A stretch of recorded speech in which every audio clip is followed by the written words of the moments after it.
So if you see a rainbow, that means you're in for some good luck. But if you see a deep sea fish, this means that something tragic is about to happen. Let's have a look at ancient lores and what they might mean IRL. In August 2020, people started out their day just like any other in California. It was sunny, so they decided to soak in the sun at the beach. They were snorkeling and kayaking when one of them spotted something out of the ordinary – a doomsday fish. The creature was 12 feet long. It's known as an oarfish, and only about 20 of them have washed up in California since 1901.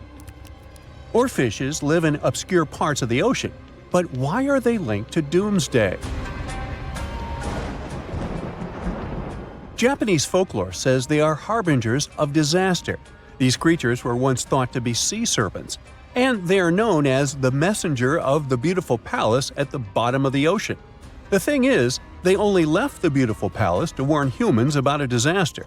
That's why they're mainly known as bad omens. And when you see one, you can expect to see a tsunami or an earthquake right after. Even oceanographers confirm that this is a famous association. Now here's where it gets weird. The oarfish washed up near San Diego shores on the 10th of August. And then, on the 12th of August, a magnitude 4.4 earthquake hit Los Angeles. That's not the first time it happened. In 2011, in Japan, about 20 oarfishes were found stranded on the beaches and coastlines of Tehuco. Right after that, a magnitude 9 earthquake and tsunami hit the city. Something similar happened in the Philippines. On February 8, 2017, an oarfish was seen.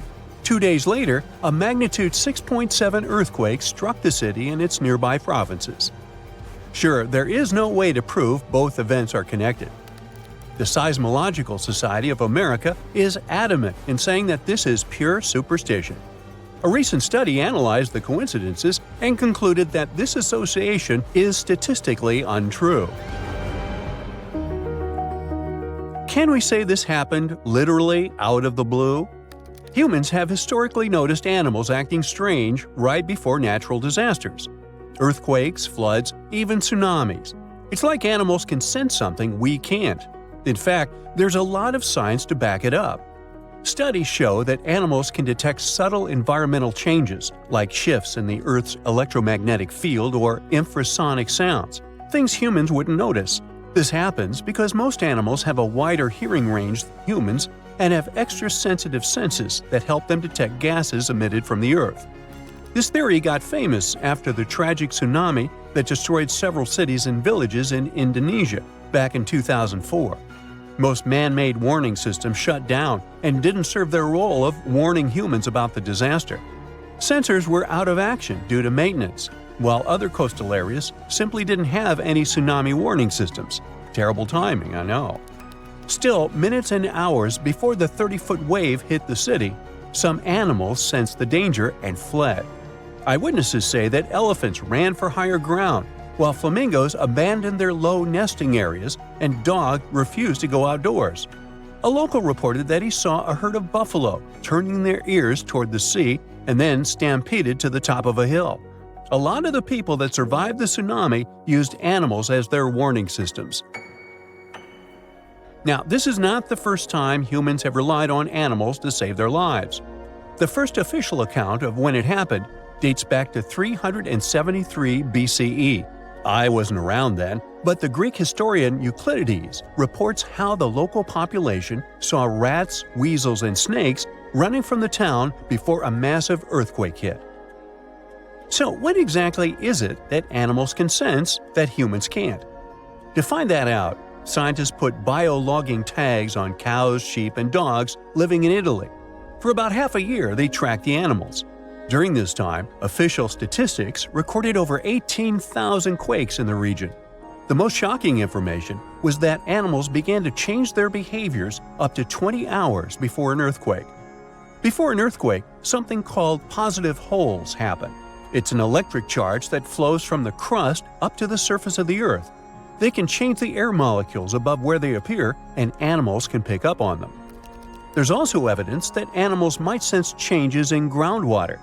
Before earthquakes, the stress in fault lines can release radon gas. which could alter the chemistry of groundwater. Animals that rely on it might detect these changes and react. Birds are also super sensitive to shifts in the Earth's magnetic field, which can change just before a quake. Another research happened near Mount Etna. Located in Sicily, Italy, it's one of the most active volcanoes on the planet. In 2002, a massive eruption wiped out a ski lift, 2 hotels, and a series of shops located near Etna. So, over the past years, a group of researchers decided to track goats living next to Etna. Their big aha moment came in 2012, when the goats started to act erratically 6 hours before Etna started to spew lava. These researchers were able to retrospectively predict around 7 disasters over the course of 2 years, all thanks to these goats. Back in 2014, a group of scientists studying golden-winged warblers in Tennessee noticed something odd. The birds had taken a detour from their customary breeding grounds. These little birds flew 435 miles from the Cumberland Mountains, where they had just arrived after flying over 3,000 miles from South America. Right after the birds left, a series of more than 80 tornadoes struck the area, causing over $1 billion in damage. What these birds did is something scientists call an evacuation migration. They sensed the tornadoes coming from over 250 miles away. Infrasound is a big disaster giveaway. Storms and tornadoes make very strong infrasounds that can travel thousands of miles from the storm. Now, infrasounds are low-range frequencies, anything ranging below 20 Hz. With our normal set of human ears, we would never hear this. We have an average hearing that ranges from 20 Hz to 20,000 Hz. That means you can hear something like a very, very low bass note or as loud as the buzzing of a mosquito right next to your ear. An elephant's hearing range can reach below 20 Hz. This would make elephants expert at detecting disasters. Scientists also think that detecting infrasound is what helps birds dodge storms when they must cross the ocean. You see, the Pacific Ocean is known to not be at all passive. Although courageous humans venture to cross it, they're usually met with severe storms and conditions that their satellite instruments sometimes can't detect. Meanwhile, there's an ongoing project from France's National Museum of Natural History that is tracking more than 100 birds on their annual crossing over the Pacific. With the help of the International Space Station, they're trying to understand how these little creatures respond to natural hazards en route. But not everyone's convinced. Some scientists argue that while animals might be sensitive to environmental shifts, predicting disasters based on their behavior is too risky. The U.S. Geological Survey has pointed out that many reported cases of unusual animal behavior before disasters are anecdotal, meaning stories and reports, and large-scale studies have yet to prove a direct link. Although humans don't have these super capabilities of predicting disasters, we have some things that might help us. Notice this. The next time you're in a place where lightning is going to hit, your hair will give a sign. If it stands on end, this means that lightning is aimed toward your beautiful person and is about to hit you. So run, find shelter, get inside a house. That's the best you can do in a situation like this. It looks like a prehistoric creature that came from the time of dinosaurs. This scary beast is called the basking shark. It can grow up to 39 feet. People have only reported 3 of them in the past 160 years. The last sighting was in 2015, and before that, about 80 years ago. These sharks sometimes rise to the surface to filter out small animals, such as shrimps and other small crustaceans, when they want to have a nice, tasty seafood dinner. But when there isn't enough grub at the surface, they go down to the depths of almost 3,300 feet, where they tend to stay for months, which is something researchers discovered using satellite tags. Tag, you're it! Now, basking sharks like to spend their time in more temperate waters, but they can migrate long distances. They live across the globe, but in warm tropical or subtropical areas, they won't go near the surface because they're not fans of high temperatures. The lion's mane jellyfish is not that rare, but it's fascinating how large it is. It's the biggest among jellyfish species and the longest animal. Its total length can reach 120 feet. That's approximately 23 feet more than the longest blue whale scientists know about. The jellyfish has around 70 to 150 tentacles. and they all contain huge amounts of neurotoxins that can seriously harm you if you come in contact with the animal. But people don't usually come across this type of jellyfish because it rarely lives near the coast, preferring the open ocean.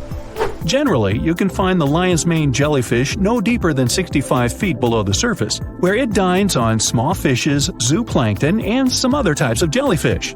It uses its tentacles to catch its value meal. Hey, you want fries with that?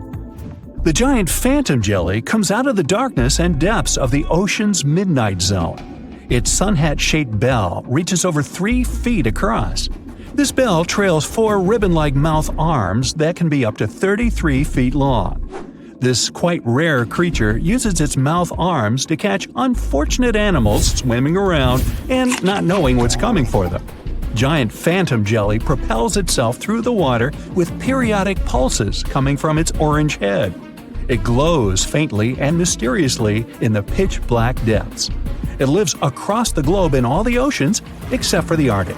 I'm guessing it's too cold. Because of its odd shape, people often call the oarfish the dragonfish or sea serpent.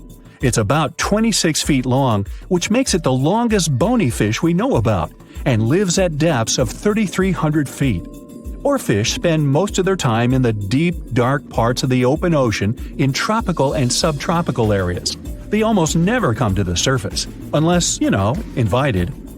It's a ribbon-shaped and shiny silver creature with a long red dorsal fin and red oar-like pelvic fins. Its body has no scales and is very thin. The fish can grow to a length of about 30 feet and weigh 660 pounds. Oarfish have really big eyes that help them see better in their dark, scary surroundings. The frilled shark is definitely one of the gnarliest-looking marine animals out there. If you saw it somewhere, you'd probably think you went back to the age of dinosaurs. Yup, the frilled shark is a prehistoric creature because its roots go back 80 million years. This living fossil can grow to be 7 feet long. It got its name from its frilly gills. Even though frilled sharks have the shark part in their name, they swim similar to an eel in a distinctly serpentine way. Its mouth is terrifying. Similar to the maw of the great white shark, it has 300 trident-shaped teeth lined in 25 rows. Hey, come a little closer, huh? Researchers discovered this creature in the 19th century, but people rarely see it, and no wonder. It usually lives at depths of between 390 and 4,200 feet. Most of the time, the frilled shark feeds on squid, swallowing them whole. Its long jaws allowed the frilled shark to gape extra wide and swallow animals half as long as its entire body. Goblin sharks are very rare. Researchers have spotted fewer than 50 of them in more than 120 years. But maybe that's for the best, since we're talking about a pretty scary fella with a narrow snout and sharp teeth. It's also capable of thrusting its entire jaw outward when it wants to catch something. Sounds familiar. As it's lurking through the dark depths of the ocean, a goblin shark sees a small squid that looks quite yummy. The dangerous animal inches toward the squid. When the poor creature notices the predator, it tries to dart away, but it's too late. The shark has already thrust its jaw the whole 3 inches out of its mouth. This jaw is connected to the flaps of skin the shark can unfold. This helps a lot because the goblin shark is a sluggish animal, so it's pretty hard for it to chase its food. After finishing its lunch, the goblin shark puts its jaw back in its mouth and swims away as if nothing's happened. Goblin sharks mostly live at the bottom of the ocean. Like many other shark species, they prefer swimming alone. Here's a silver-colored creature with very rough skin. That's the ocean sunfish, with a total length of almost 11 feet. Its other name is mola.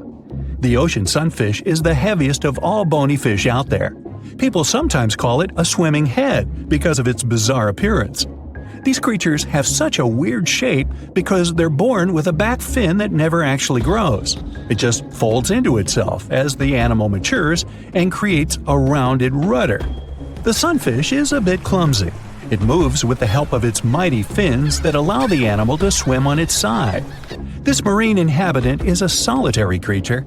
It mostly feeds on zooplankton and jellyfish. The spotted wobbegong is one of the world's rarest sharks. It grows to be more than 10 feet long. It may not look as terrifying as some of its shark relatives, but it's pretty good at catching unsuspecting animals swimming past, mostly during the night. The animal has a spiracle, which is why it can breathe while staying still at the bottom of the ocean. It's motionless most of the time, which is why you can barely notice it. Its flat body and large pelvic and pectoral fins blend in with the underwater terrain. That's why they're so good at hiding. This ability helps when these sharks want to protect themselves too. Wobbegong means carpet shark. They usually live close to the ocean floor in coral reefs, on sandy bottoms, and under piers. People have even spotted the shark in the water that is barely deep enough to cover its flattened body. Now, blobfish lack teeth and bones, so they can't actively hunt. Since they don't have much muscle mass, they can barely move around. Hey, I had a roommate like that once. They get their energy from animals they scoop up from the seafloor. They also know how to conserve this energy. That's how it usually goes with deep-sea creatures. They don't have as much food as those animals that swim closer to the surface. Instead, they have special body mechanisms that allow them to save energy for the times when they don't have much to eat. Pressure at the depths where the blobfish lives is 120 times as high as that at the surface. That's why the bizarre creature looks like a weird gelatinous mass only when you bring it up to the surface. The pressure here is not strong enough to keep its body together. Hey, breaking up is hard to do. The white margin stargazer could compete with the blobfish for the title of the ugliest animal in the sea, don't you think? Now, this animal has eyes on the top of its head, together with an upward-facing mouth which the creature uses to hide itself in the sand. That's where it spends most of its time, with only its eyes protruding from the sand.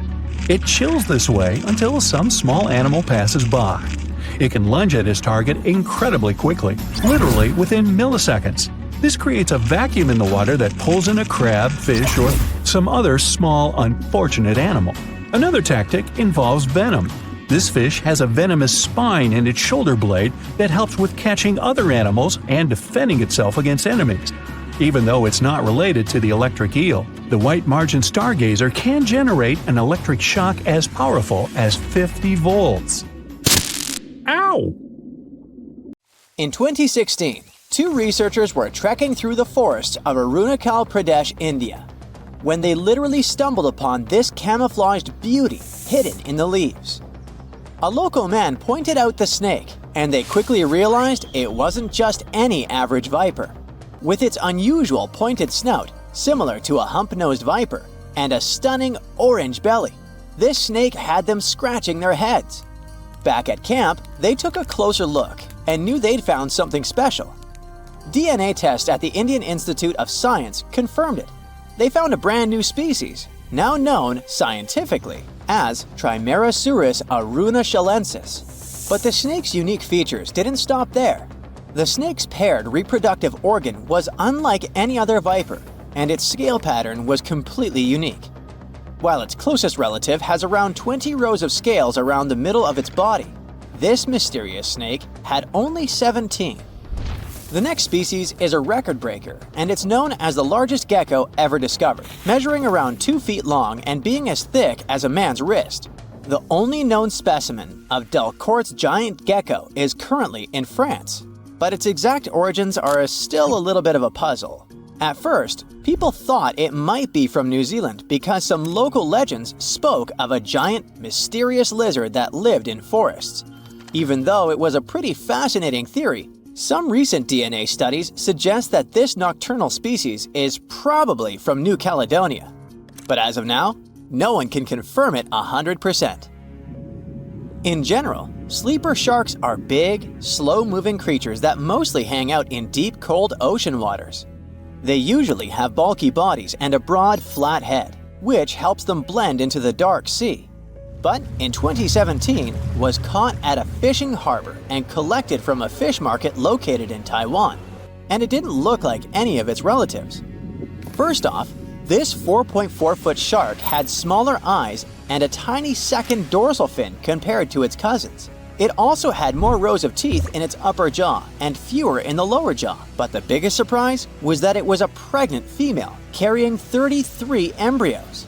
This means there are probably more of these sharks hiding out there in the deep ocean. we just haven't found them yet. Meet the pocket shark. It is tiny, just about 5.5 inches long, while most deepwater sharks are around 6.5 feet.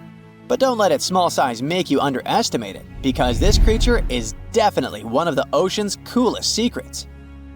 Discovered in 1979 in the deep waters of Chile, this tiny shark is like a real-life spy gadget with its mysterious pockets near its front fins. These pockets are large, measuring about 4% of its body length, and are believed to either glow or secrete pheromones. So, this shark might actually light up to either confuse predators or attract prey in the dark depths. And when I say deep, I mean really deep. It is believed that this creature hangs out over 9,000 feet down, which is roughly the height of 7 Empire State Buildings stacked on top of each other, but inside the ocean. Besides its initial discovery in Chile, it was spotted again in 2010 in the Gulf of Mexico, but it hasn't shown up since. The pocket shark is not the only glowing animal we're talking about today. This inch-long cockroach, scientifically known as Luchihormetica lucae, was actually first collected back in 1939, but only got its moment in the spotlight decades later in 2012. What makes this little buddy so interesting is that it uses bioluminescence, meaning it has spots that light up in the dark. Unlike fireflies that mostly use their glow to find a mate, this cockroach uses its light to mimic a toxic click beetle and scare off predators. Unfortunately, the region in Ecuador where it was found was hit hard by a volcanic eruption, raising fears that this glowing marvel might be a one-of-a-kind discovery. Continuing with tiny creatures, meet Hippocampus minotaur, also known as the bull-neck seahorse.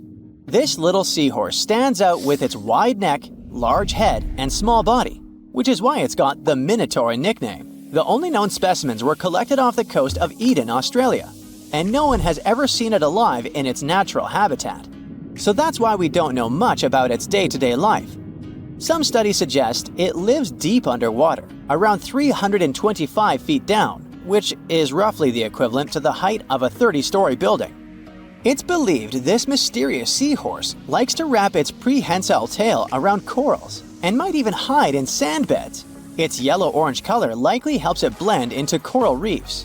So spotting this intriguing creature in the ocean is pretty much like trying to find a needle in a haystack. Next on our list is the Nariño cat. In 1989, a single specimen of this mysterious spotted feline was discovered in Galeras volcano in southern Colombia. This little guy had a short tail with 7 black rings and a black tip, and its fur was absolutely unique, being more reddish than that of its relatives. Understanding that it wasn't an ordinary animal, researchers decided to visit a bunch of museums all over Latin America to find similar felines, but they came up pretty empty-handed. Then, DNA analysis confirmed that it was unlike any other known cat, having split from its closest relatives around 1.9 million years ago. The Bogota sun angel is a hummingbird with a stunning purple color and black flight feathers, plus a bright green chin and crown. For years, we only knew of one specimen that was bought in Bogota, Colombia back in 1909, and that was pretty much it. Nobody knew much more about this beautiful and mysterious bird. But that changed in 2017, when a study decided to analyze its DNA once again. The results suggest that the Bogota sun angel might not be a completely separate species after all. It looks like it is actually a hybrid, meaning it was a mix of hummingbirds from 2 different species. And it's likely that its mother was a long-tailed sylph, which is a gorgeous hummingbird that mostly lives in the Andes in South America. The spotted green pigeon, also known as the Liverpool pigeon, is like the unicorn of the bird world. It was first described in 1783 by an English physician named John Latham, who saw it once and that's it. Since then, no one has ever doubted that it was a pigeon, and many researchers were convinced it was a distinct species. But recent DNA studies revealed that this bird could actually be closely related to the famous dodo. You know, that chubby, flightless bird from Mauritius that looked like a giant pigeon with a quirky beak. Anyway, the Liverpool pigeon is about 13 inches long and has a unique look with yellow spotted feathers. Unlike its ground-loving cousin, the Nicobar pigeon, the spotted green pigeon was likely more of a tree hugger, feasting on fruits up in the branches. Today, if you want to see this rare bird, you'll have to visit the World Museum in Liverpool, where the only known specimen resides. While you're in England, make sure to swing by London and check out the Natural History Museum. There, you will find the only specimen of a flying fox known scientifically as Pteropus bruneus. Flying foxes are usually some of the largest bats in the world. Their body length, I mean their size excluding their wings, can be around 16 inches. But this special bat, discovered in 1874 at Percy Island, is more like a mini version of its cousins, measuring 8.3 inches from head to toe. So even though it hasn't been spotted in the wild for a while, I wouldn't worry too much if you happen to come across it. You have an hour before you take your last breath, even though just a second ago you were perfectly healthy and nothing posed any danger to your life. Well, the good news is your life can still be saved. Effective antivenoms are available, but if you choose to neglect the sting, you'll bite the dust for sure. This camouflage artist is the world's most lethal fish. In total, there are around 1,200 venomous fish on our planet, but the stonefish is the toughest one. They've got 13 dorsal fins that can inject extremely poisonous venom. Remember I mentioned camouflage skills? It's the main twist to this story. You see, unlike sharks or any other predator fish, the stonefish won't attack you. It's not a predator, it's prey. So, to stay safe, it needs to somehow protect itself. Thus, it developed a super skill of turning into a stone, sort of. So, if you ever get stung by this guy, it's not because it's aggressive, it's because of an unfortunate course of events. Most people had this unpleasant experience just because they accidentally stepped on a stonefish while it was pretending to be a stone or coral on the bottom. As you might have guessed, something that can easily pretend to be a stone doesn't exactly look cute. These guys are scaleless, their skin is covered in multiple warts, and they are multicolored. You can see shades of gray, brown, and patches of orange, red, and yellow. Sometimes they can even be covered in algae. They occupy quite a large territory in the Indo-Pacific Ocean, which means they're everywhere, from Mauritius to Queensland in Australia. Okay, we're going to need a disclaimer here. This fact is very sensitive, but if you want to live your life long and healthy, I suggest you don't skip it. This is a fly. Pretty harmless and definitely way less powerful than you, a human being, are. Yet, chances are that this gentle buddy can destroy your body. Now here's how the story goes. Some time ago, a lady from the UK decided to go on a cool trip to South America. Sounds exotic and not banal at all. Rochelle, who was 27 back then, went to Peru with her boyfriend. When she got back to her home country, she started having severe headaches. She couldn't understand what was going on. Then, half of her face felt terrible discomfort, and suddenly, some weird sound in her head started haunting her. One day, she went to bed, only to wake up the next morning to see that her pillow was soaking wet with some weird liquid. Not blood, not water, just some substance. She rushed to the hospital, where doctors said she had an ear infection. But when doctors looked closer, they saw a hole in her ear canal. It was around half an inch big, but it was swarming with maggots. Yeah, ooh. Now, Rochelle was lucky. The emergency brain scan showed no major damage whatsoever. The eardrum, blood vessels, facial nerves, they were all right. The big question was how to make the maggots leave poor Rochelle's ear. We all get it, it's pretty tight inside the ears, and even small forceps weren't very helpful. So to save the lady, the doctors decided to use olive oil. They expected the maggots to drown, and indeed 2 maggots did. Yet there were 8 more. The most horrifying thing was that the lab analysis showed that a New World screwworm, that's the official name of the fly that interfered with Rochelle's health, had laid eggs in the ear canal that the maggots were chewing. But how on earth did this happen? Well, while she was on vacay in Peru, she once walked through a swarm of flies. One of them got into her ear. She shooed it away, but it had more than enough time to lay eggs inside. Doctors helped Rochelle evict the unwanted guest, and luckily, there won't be any long-term consequences. But we all get it that it could have been much worse. Now, I don't need to tell you that caving is extremely dangerous, do I? Back in June 1990, a man called Gary Lutz took his sons, Buddy and Tim, on a spelunking adventure to West Virginia's New Trout Cave. He packed food, water, and spare headlamps. But here's where he messed up. He left the pack behind when they reached the maze, a tight spot with jagged rocks. He figured they'd grab the supplies before their headlamps ran out of charge. Oops, bad move. The boys' headlamps went dark soon after, and their attempts to backtrack got them lost. Then, Lutz's headlamp ran out of charge too, plunging them into total darkness. For 5 horrific days, they had no food, no water, and no light. They started coughing up cave dust and hallucinating from dehydration. Luckily, someone noticed that their car had been parked for days and called the authorities. The rescue team pointed out that the family had broken the cardinal rules of caving. Always carry 3 sources of light each, and always tell someone where you're going and when you'll be back. Sadly, some tourists never go back from vacation. They become statistics. And some people sometimes have a narrow escape from the Grim Reaper without even knowing it. Just an example here. A tourist in Australia filmed themselves handling a super dangerous creature and uploaded the footage to Reddit. In the video, the tourist is holding a blue-ringed octopus, with Mandarin writing on the screen saying, "Such a beautiful octopus." After filming, they shake the octopus off their hand and luckily put it back into the water before it could sting them. The thing is, the blue-ringed octopus is one of the world's most dangerous marine animals. It packs enough venom to make 26 adults kick their buckets. The tourist had no clue how dangerous it was. People on Reddit were freaking out.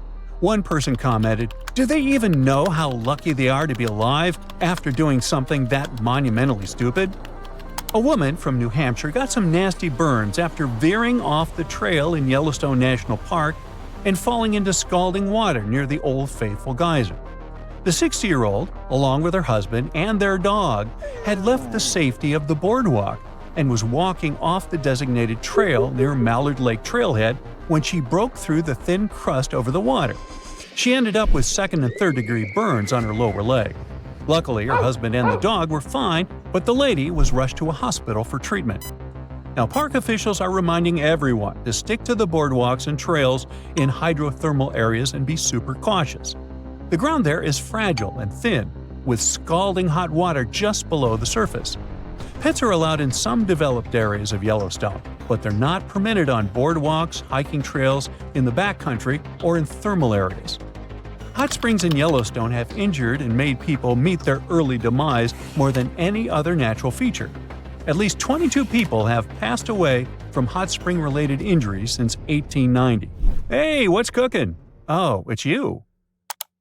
Jumping off a bridge into a river filled with crocodiles. What could possibly go wrong? Turns out, a lot. One New Year's Eve, Australian tourist Aaron Langworthy decided to try bungee jumping off a bridge that connects Zimbabwe and Zambia, right near Victoria Falls. It's a 360-foot drop of pure adrenaline. But for Langworthy, things went sideways when her bungee cord snapped, sending her plunging into the Zambezi River, which is known to be home to plenty of crocodiles. Now, Erin herself says it was a miracle she survived. When she fell, she blacked out on impact and felt like she'd been slapped all over, but the cold water shocked her back to consciousness. Now, it's easy to judge tourists for taking risks like this, but bungee jumping has been a thing at this spot for over a decade, drawing more than 50,000 tourists each year and bringing in much-needed revenue for both Zimbabwe and Zambia. The authorities claim bungee jumping is safe. The probability of an accident like Aaron had is 1 in 500,000 jumps. So I think Aaron should go buy a lottery ticket.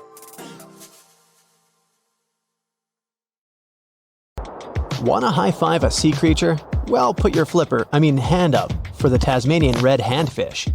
This fish doesn't swim like a fish. It walks. It uses its flipper-like hands to stroll around on the ocean floor. These bottom walkers are disturbed by swimmers and boats a lot. Some people even want to take them home as pets. I think it's better to just give them a wave and swim on by. The vampire squid. Its species name is Vampiroteuthis infernalis, which translates to vampire squid from hell. Oh yes, this vampire squid means to terrify everyone with its name, its dark red color, its spikes at the bottom, and the scary fact that it can basically turn itself inside out. The vampire squid loves putting on a good show, but it's as harmless as a kitten is to humans. It's as if Dracula scared the pants off you, but he didn't have blood-sucking fangs. The vampire squid feeds on food particles from plants and animal matter floating near the ocean's surface. Since they're not predators, they need good defensive strategies, and their vampiric look is designed to ward off large creatures who want to eat them. Turning themselves inside out is a defensive mechanism since the spiky areas in the inner skin are more intimidating. They also shoot out a substance that does not have color, but is packed with bioluminescent particles to distract predators. The vaquita. Going out on a boat off the coast of Mexico sounds like the perfect vacation. The sun, the blue water, the most endangered sea creature. Wait, what? The vaquita isn't dangerous, but don't expect it to stick around to say hello or sign any autographs. It's incredibly shy. This little cow, that's what it means in Spanish, is one tiny sea mammal. With those black markings around its eyes, it looks more like a sea panda to me. Seeing one should make you feel very special. They're on the brink of extinction, mostly because they got caught by accident in fishing nets. It's estimated that there's only 10 left in the wild. The blue dragon. This little creature looks like something out of a kid's fantasy movie. It's called the blue glaucus, casually referred to as the blue dragon or blue angel. It can be found in many places, the Atlantic, Pacific, and Indian Oceans. It's kind of a mollusk and it only grows to be about an inch long. What you think is the back is actually the mollusk's bright underbelly.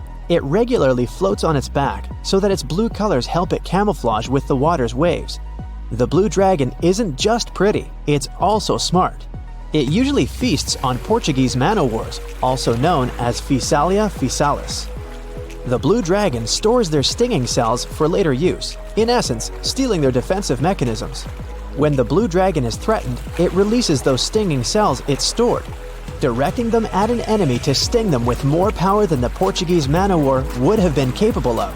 As they can store a huge amount of stinging cells, they can be a threat to humans. So, if you find one, don't pick it up. It's best to admire it from a distance. The barrel-eye fish. If you ever wanted to have Superman's X-ray vision, looking at the barrel-eye fish will make you feel like you gained that superpower at some point in your life without even realizing it. The barrel eye has a transparent head, so you can see how their eyes and brain look inside. This magnificent creature lives in the deep sea. This is the lowest level of the ocean, where strange creatures roam in near-freezing temperatures and constant darkness. They're exposed to water's pressure that's almost 1,000 times that of the surface. If the idea of the deep sea sends a shiver down your spine, stay tuned to learn about another of its creatures later on. The barrel-eye fish can be found in the Atlantic, Pacific, and Indian Oceans. You might be wondering, why oh why would a fish have a see-through head? And that would be a fair question. Since the species was discovered in 1939, it was believed that the fish's eyes were set to see straight ahead and couldn't move. So it was assumed that they had tunnel vision. Scientists Bruce Robinson and Kim Reisenbichler from the Monterey Bay Aquarium Research Institute recently discovered that the fish can move its eyes vertically to see through the top of its translucent head, thus noticing if there are predators or prey nearby. The transparent head also allows more light to enter so they can detect prey better. It's believed that the barrel-eye fish eats jellyfish and small fish species.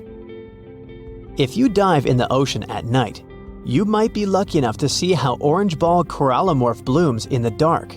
But make sure to be quick because as soon as you turn on your flashlight to take a good look, it will retract its tubes back into itself. The megalodon. The whale shark isn't the biggest shark known to humans. If the entire shark species were a kingdom, the prehistoric megalodon would be the ruler of the sea. Megalodon roamed the ocean a long time ago. About 15.9 to 2.6 million years back between the early Miocene and late Pliocene eras. While they've long been extinct, people are still amazed to learn about these gigantic sea beasts. Megalodon could reach anywhere between 45 feet to 60 feet in length with jaws more than 6 feet wide. A fossil of a tooth that once belonged to a megalodon measured at 7 inches. Needless to say, I'm pretty stoked that these guys have long been extinct. But there's still some adventurers out there hoping to meet this monster one day. The Dumbo octopus. This adorable creature, or creepy creature, or however you want to see it, is officially called Grimpoteuthis. More casually, it's referred to as the Dumbo octopus, named after the Disney character. Though Dumbo, the elephant, not the octopus, was teased for his big ears, it's highly unlikely that this adorable octopus gets teased by its water neighbors. They are the deepest living octopuses, living in the deep sea, and you know how scary that place is. They're only about 8 inches tall and spend their days hovering just above the seafloor eating snails, worms, and other food they find in the current or near ocean vents. There are nearly 17 species of Dumbo octopus, and they all have differences in height, color, and body parts. If you can't get enough strange animals, you'll be glad to learn that the deep sea has barely been explored by humans. So, keep an eye out. There are bound to be more fascinating animals discovered in the deep in the future. The sea angel.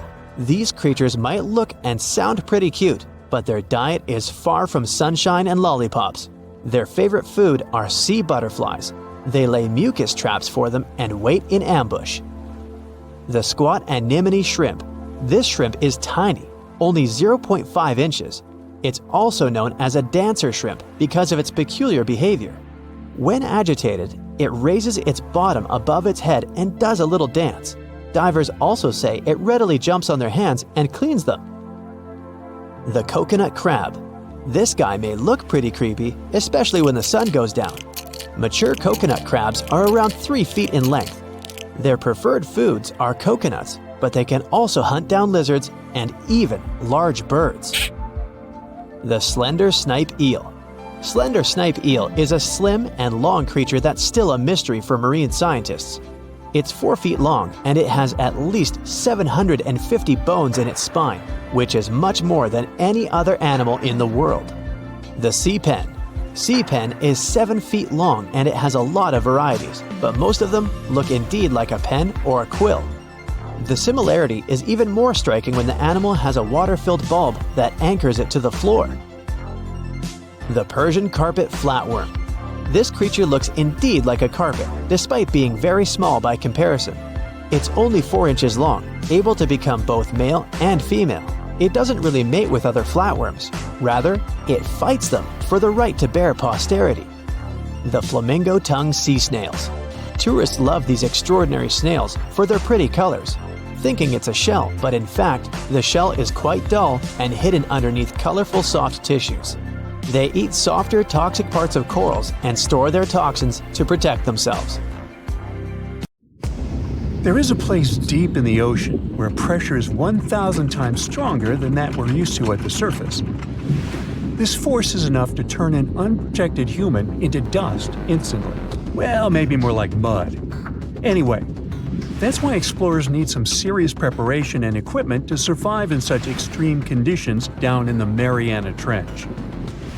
It is as wide as 20 national malls in Washington, D.C., and about 1/5 as long as the diameter of Earth. People who went all the way down describe it as a chilly, quiet, and very peaceful place. They saw a bright blanket of red and yellow rocky outcrops, and there was a whole variety of unique, small, translucent animals. The popular myth is that more people have gone to the moon than to this deepest place on Earth is not true, though. In total, 24 humans flew to the moon, and at least 27 brave souls dove down to the Mariana Trench. Most of them were explorers and not proper scientists. They just go there for the thrills and also to collect video evidence of different wildlife, geological formations, and human-made objects. Humans started traveling around space and into the ocean depths at around the same time. The first moon landing was in 1969. And the first person to go down the Challenger Deep, the deepest part of the Mariana Trench, did so in 1960. This unusual location got its name after the British ship HMS Challenger, which first located this massive drop in the ocean floor at the end of the 19th century. It would take 8 more decades before the first human went down to it. Explorers didn't manage to do it in a conventional submarine. They used a type of submersible called a bathyscaphe.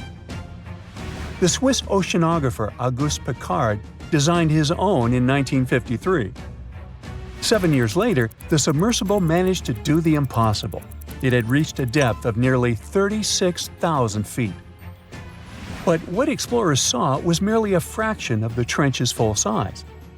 The fact that it is so huge of the Mariana Trench is just one of the reasons why it's mostly unexplored today. The absence of light is another major issue. Sunlight is incapable of reaching such profound depths, so the entire trench, from top to bottom, lies in absolute darkness. Because of such conditions, the ecosystem is a lot different than the shallower regions of the Pacific. This puts immense pressure on marine wildlife. Yeah, the pun is intended. Another reason why it's so challenging to survive there is the temperature. Water freezes at 32 degrees Fahrenheit. At the bottom of the Mariana Trench, the ocean is just a couple of degrees above freezing. One of the factors that hasn't let this area turn into a giant icicle is the fact that salt water has a slightly lower freezing point. The other reason is geothermal energy that warms the ground at the bottom of these just enough for it not to freeze. That's why submersibles need to have proper insulation to navigate these icy conditions. When they reach the bottom, researchers find out that this desolate and harsh climate is home to several animal species. They encountered arrow-toothed eels, snailfish, and spoonworms at various depths. There were even strange-looking translucent sea cucumbers and shrimp-like amphipods. The biggest surprise was microbial mats thriving on methane and hydrogen from the mud. Among the species, the Mariana snailfish looks like a master of the environment that can go farther and deeper into the trench to feed on prey than its competitors. Despite its seemingly fragile appearance, the snailfish has adapted to withstand extreme pressures, a superpower it wouldn't be able to survive without. The exotic life forms that live deep down aren't normal-sized, since deep-sea gigantism makes them grow significantly larger than their counterparts in other ecosystems. One example is the giant tube worm, which can be 6 feet long. Science has a hard time explaining the exact cause of this form of gigantism. Thermal vents are just one of the possible explanations. All of these factors might help explain the huge time gap in researching the Mariana Trench. The first successful dive after the 1960 expedition came only in 2012. That's when the famous Canadian film director James Cameron went down in the Deep-Sea Challenger. Because few scientists have gone that deep before or after Cameron, there is no map of the deepest point on our planet. We know very little about the oceans that cover 2/3 of the Earth's surface. Researchers have mapped out only 5% of them so far. Science still has a lot to discover in the Mariana Trench and other unexplored places on our planet. The Amazon rainforest stands as the best example of the world's most unexplored regions. The list of reasons why this part of South America is unknown starts with its wildlife. Jaguars, anacondas, piranhas, black caimans, and Brazilian wandering spiders are just some of the creatures that pose a risk for researchers. Relentless year-round rainfall induces heavy flooding. Add to all this some treacherous river currents, and you can see why scientists have mapped such a small percentage of the Amazon to date. In just one region of Brazil, near Peru, there are at least 14 tribes that have never had contact with the outside world. The national authorities intend to keep it that way. Isolation of these indigenous people is the best way to protect their future. The same goes for a remote island in the Indian Ocean. After the tragic tsunami of 2004, helicopters flew over North Sentinel Island to make sure its inhabitants were alive and well. Meanwhile, the Sentinelese weren't thrilled. They took up bows and arrows to drive away the unwanted visitors. This tribe is one of the last uncontacted tribes on Earth. Although anthropologists and filmmakers visited the island in the late 1960s, we still don't know much about its indigenous population. It sits a long way off any shipping lanes in the Bay of Bengal. North Sentinel has no natural harbor, and it's surrounded by a shallow reef. This makes access to the island possible only by boat. The Indian officials who lay claim to the island have prohibited outsiders from visiting the island for safety reasons. The estimates on how many people inhabit the island vary significantly, from as few as 15 to as many as 500. The island is not tiny. It's about 5 times as big as London's Heathrow Airport. Apart from occasional contact during the past 2 centuries, the Sentinelese must have been isolated for a long time. They are related to other indigenous groups in the Andaman Islands, but their neighbors cannot understand a word of their language. The continent of Antarctica has no permanent human settlements at all. The only people who periodically live there are international scientists. This vast expanse of ice and snow, roughly the size of the United States and Mexico combined, still has many regions where humans haven't set foot. Satellite imagery and photos that NASA's aircraft made from the air have mapped out the entire continent. So we know where to go, but it's not that easy.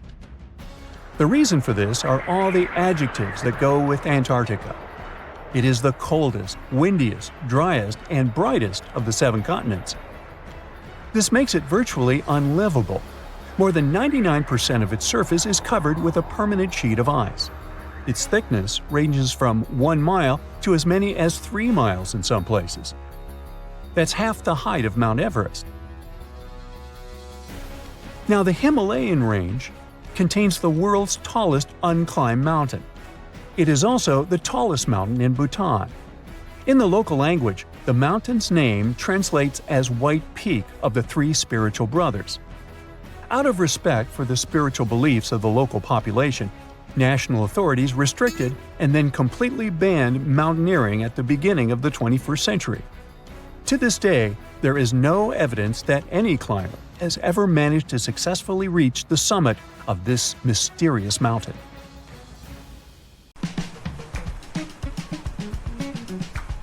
Can you swim? Good. Because you're going on a journey to the deepest point of the Pacific Ocean. Now put on your flippers. The very bottom of the Mariana Trench is awaiting. Now get in the water. Really, come on. All right. 1 foot underwater. That's the depth you can swim with no special gear like a mask. Hey look, must be some tourists. Or whales. 10 feet underwater. That's a little deeper than the public pools and beaches around the United States. You can see colorful fish and even phytoplankton that feed on the sun's rays. 26 feet down. This is the depth at which the foundations of the floating city of Venice in Italy stand. Builders laid columns at that depth on which they later built houses and streets. 30 feet underwater. You start to feel a lot of pressure. When you're on the surface, you're under atmospheric pressure, 15 pounds per square inch. But here, at 30 feet, that pressure is doubled. All the air pockets in your body, like your lungs or ears, begin to compress from this pressure, giving you discomfort. But no worries, your organs are soft and elastic, so you can keep diving. 40 feet underwater. Oops, you're running out of air. An average person can hold their breath for 30 to 90 seconds. The current record is an incredible 24 minutes and 37 seconds. Gasp. Okay, you'll need some diving equipment to continue your descent. There you go. Thank you very much. Tourists dive to this depth to look at reefs and corals. You don't need special skills for that, but you can't dive any deeper without training or a license. 45 feet down. Be careful. There's sharks swimming here looking for food, like you. Sometimes tourists descend to this depth in a safe cage to see the sharks up close. You're better off staying away from these predators and not attracting their attention. So make sure you're not wearing any bright and shiny jewelry. Sharks love that kind of thing. 62 feet underwater. You could see the Aquarius Reef Base Lab in Florida at this depth, if you were in Florida. It's really an entire building with rooms for exploring the seafloor, accessible through a hatch. 105 feet down. You see a strange bell hanging from a chain. People used to use these things for deep diving about 400 years ago. They'd lower a bell on chains with divers inside from a ship. There was enough air inside the bell for them to breathe. That way, they could explore sunken ships with treasures. 140 feet. At this depth, you could find an entire sunken city in Qianda Lake, China. You can still see streets, houses, and temples there. 330 feet. Whoa! You almost hit a huge blue whale. How could you miss it? These guys, the size of 2 train cars, usually dive to that depth. Shh! Let's listen to them sing for a while. It's beautiful. Now, let's keep going. 660 feet. This is where most of the ocean life ends. Sun rays hardly penetrate any deeper into the water. Everything below are unusual fish like this angler. They have such an unusual appearance because they have to adapt to the high pressure here. 702 feet underwater. This is the last mark where you'd see a human without diving equipment. This man holds the title of the deepest man on Earth, and he's the only one who has managed to get to this depth. The water pressure on his body here was 20 times greater than that on the surface. 985 feet. Ooh, what was that sound? Whoa, that's a submarine. That's the maximum depth they can dive to. Some of them can reach speeds of 26 miles per hour. Fun fact, an ostrich can run twice as fast, but she can't swim. 1,090 feet. Say bye to this scuba diver. You won't see them any deeper than this. The world record was set in the Red Sea. It only took the diver 12 minutes to reach this depth, but it took him a whole 15 hours to return to the surface to avoid decompression sickness. So now you get an atmospheric deep diving suit. It's completely sealed, and you won't feel the insane water pressure on your body in it. 1,454 feet. If you stuck the Empire State Building in the water, its tip would be here, and all the carpet inside of it would be wet. 2,300 feet down. The water pressure here is 70 times greater than on the surface. The flexible plastic parts of your suit can't withstand that kind of pressure. So here's some urgent delivery. It's an ultra-deep submersible. Now you can continue your dive all the way down. 2,717 feet. Here you'd see the tip of the tallest building on Earth, the Burj Khalifa. Alright, who's sinking all the tall buildings around here? 5,387 feet. This is the depth of one of the oldest and deepest lakes in the world, Lake Baikal. Its area is slightly larger than the entire country of Belgium. 8,040 feet. That's the record depth the Perdido oil platform reaches in the Gulf of Mexico, and its above-water part with 3 decks is almost as high as the Eiffel Tower. 11,962 feet. This is the average depth of the Atlantic Ocean. You can see a huge tube as wide as a giraffe's neck, and it just seems to be endless. True, this cable connected Europe and North America and used to serve for telegraph communications. 12,303 feet underwater. Suddenly, in the darkness, you see the outline of a ship. No way! That's the Titanic itself. The intense water pressure would crush a person at this depth, so you can only dive down to the Titanic in a submarine. 13,123 feet. Whoa! Here would be the end of the deepest mine in the world, Imponen Gold Mine in Africa. But you still have deeper places to go. Let's speed up. 20,000 feet. Here you can see the deepest debris of an old ship. The USS Johnson sank more than 70 years ago. You can still clearly see the number 557 on its bow. 26,200 feet. Here, in this total darkness, you'll find the deepest fish in the world, the Mariana snailfish. They're as long as a domestic kitten and have almost transparent skin. Their eyes are poorly developed for vision because the sunlight never reaches this deep. 29,030 feet. If you take Mount Everest, flip it over, and stick it into the Marianas Trench, this is exactly where you'd see its tip. Even though this is the highest point on our planet, you'd still have a lot deeper to go. 35,755 feet down. Here, in the Challenger Deep, you'd still see life. You'd need a microscope for that, though. Bacteria living here feed on organic molecules, similar to oil. A little deeper? Congrats! You've touched the bottom. It's 36,070 feet deep. The pressure here is 1,071 times higher than on the surface. But you're not the first person to have been here. One of the last expeditions to the bottom of the Mariana Trench was in 2012. An American filmmaker descended here in a submarine he designed himself. But the pressure broke some of the engines, so it was hard for him to maneuver here. The sonar was also damaged, and some of the batteries drained. He was in the Challenger Deep for about 3 hours and took many pictures and videos. If you look closely at the bottom itself, you can see bubbles. It's carbon dioxide and liquid sulfur. It's freezing here because of the extreme pressure and temperature close to freezing. But there's still life here in these harsh conditions. The 3 microorganisms are most common here: xenophytophores, amphipods, and small sea cucumbers. There's so few of them because they don't have enough food down here. Usually, there's a lot of palm leaves on the ocean floor, which get there from the land. But the Mariana Trench is 124 miles from the nearest islands. So the only food here is old plankton and fish scales from the ocean's upper layers. But it needs to travel tens of thousands of feet to become food for the bottom dwellers. But can you go even lower into the crust of the Earth? Well then, you'll need to unleash your giant drill and fire up the jet engines. You're pushing another 36 miles through the Earth's crust, and here is its edge. You've entered the upper mantle. It's an ocean of hot lava, 1,800 miles deep. You have to literally swim through this, reaching the outer core, another 1,400 miles deep. Then you reach the inner core, another 755 miles, and congrats! You're at the very center of the Earth. I hate to ask, but how do we get out of here? So, a mysterious discovery was made deep in the Red Sea, the so-called death pools. Woo, that's scary. In 2020, researchers embarked on a dive into the Red Sea.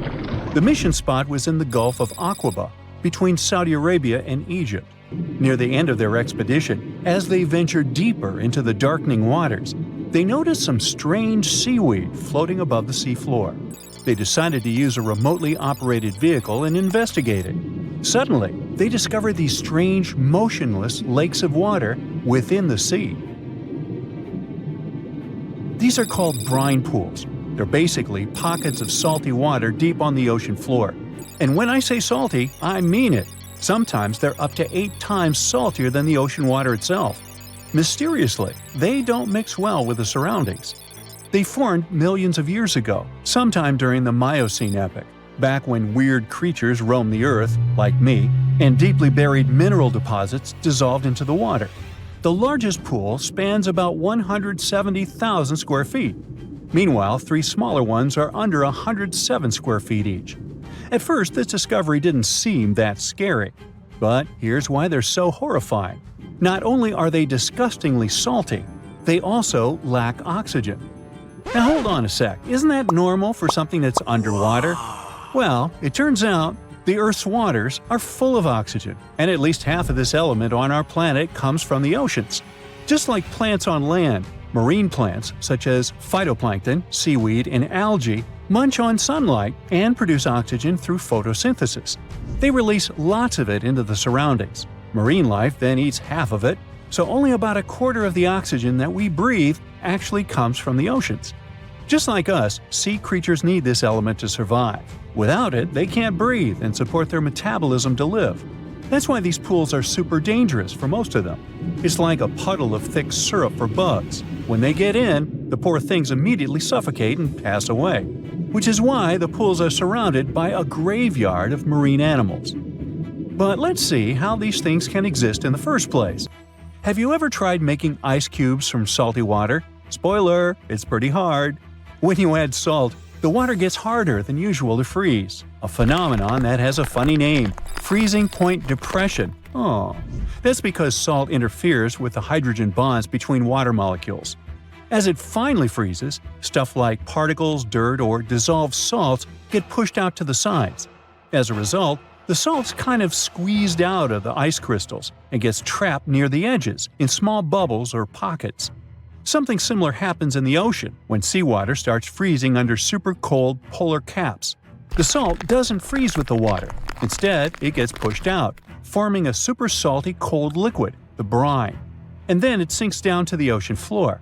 On a large scale, all this process also helps currents to form. Despite being so dangerous, the pools are still full of microbial life, because microbes couldn't care less, they'll survive anywhere. There are literally thick mats of them in the brines.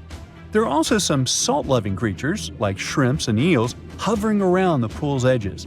They're being super creepy, waiting to catch unsuspecting prey that ventures too close to the toxic death pool. Ew. Well, it sounds icky, I know. But this discovery gives us some fascinating insights into how life might have originated on Earth.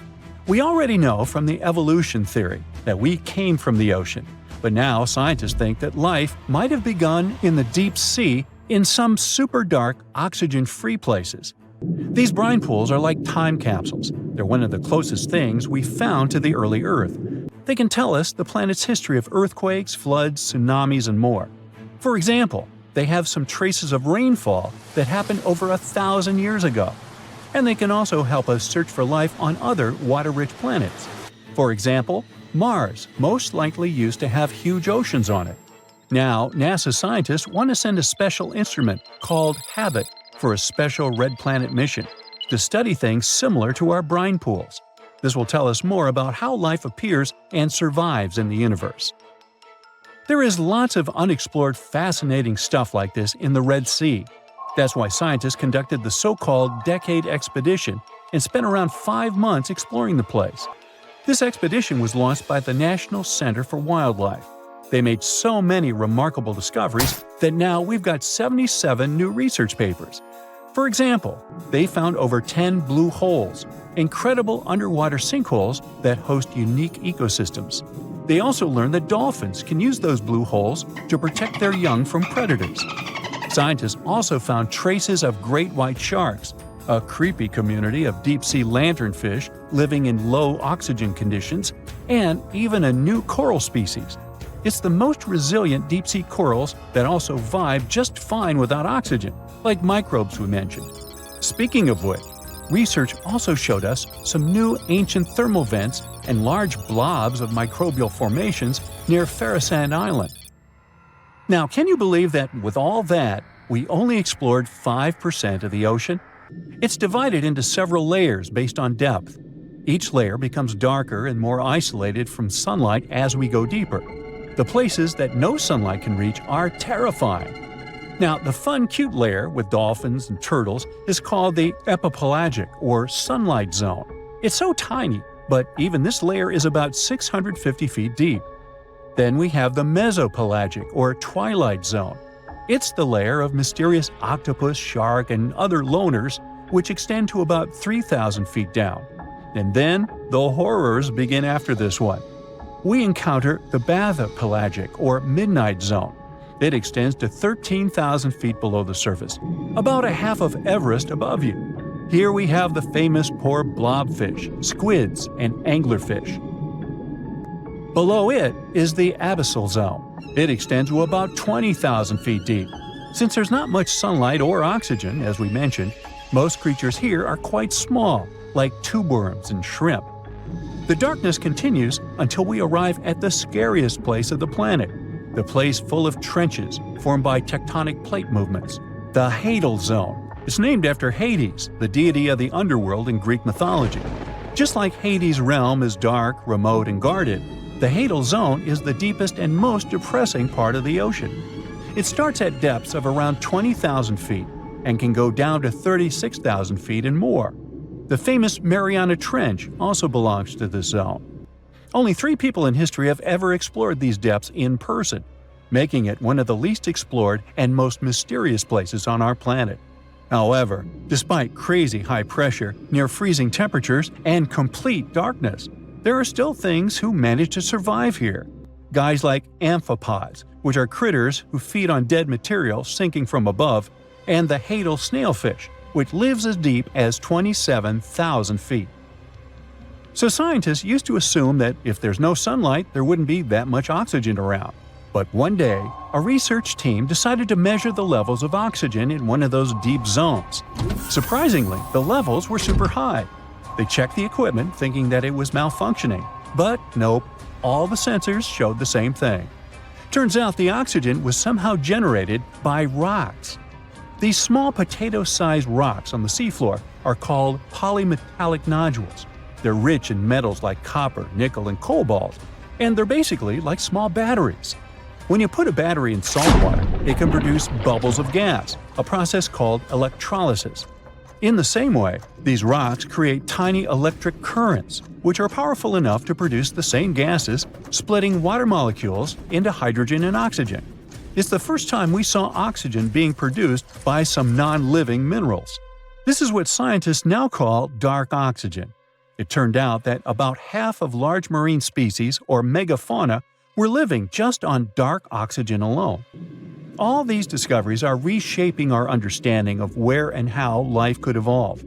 It means that we might be able to find life on other planets or satellites with low oxygen conditions, like Enceladus and Europa, the moons of Jupiter and Saturn, and they have large bodies of frozen water on them. Wow!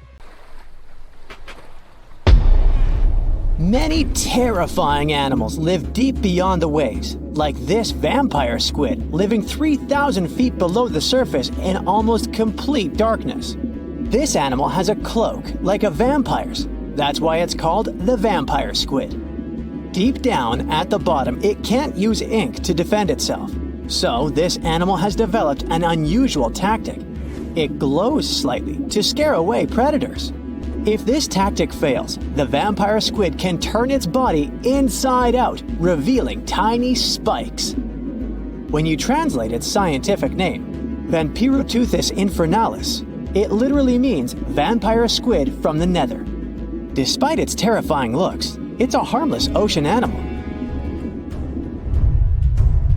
This previous creature was not from space, but this object definitely is.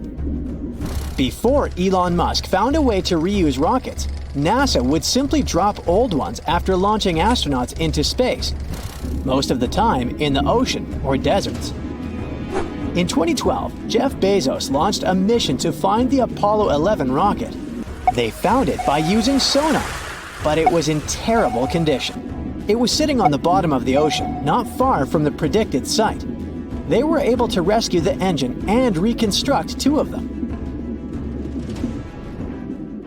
The most famous lost city is Atlantis, but sadly, we still haven't discovered it.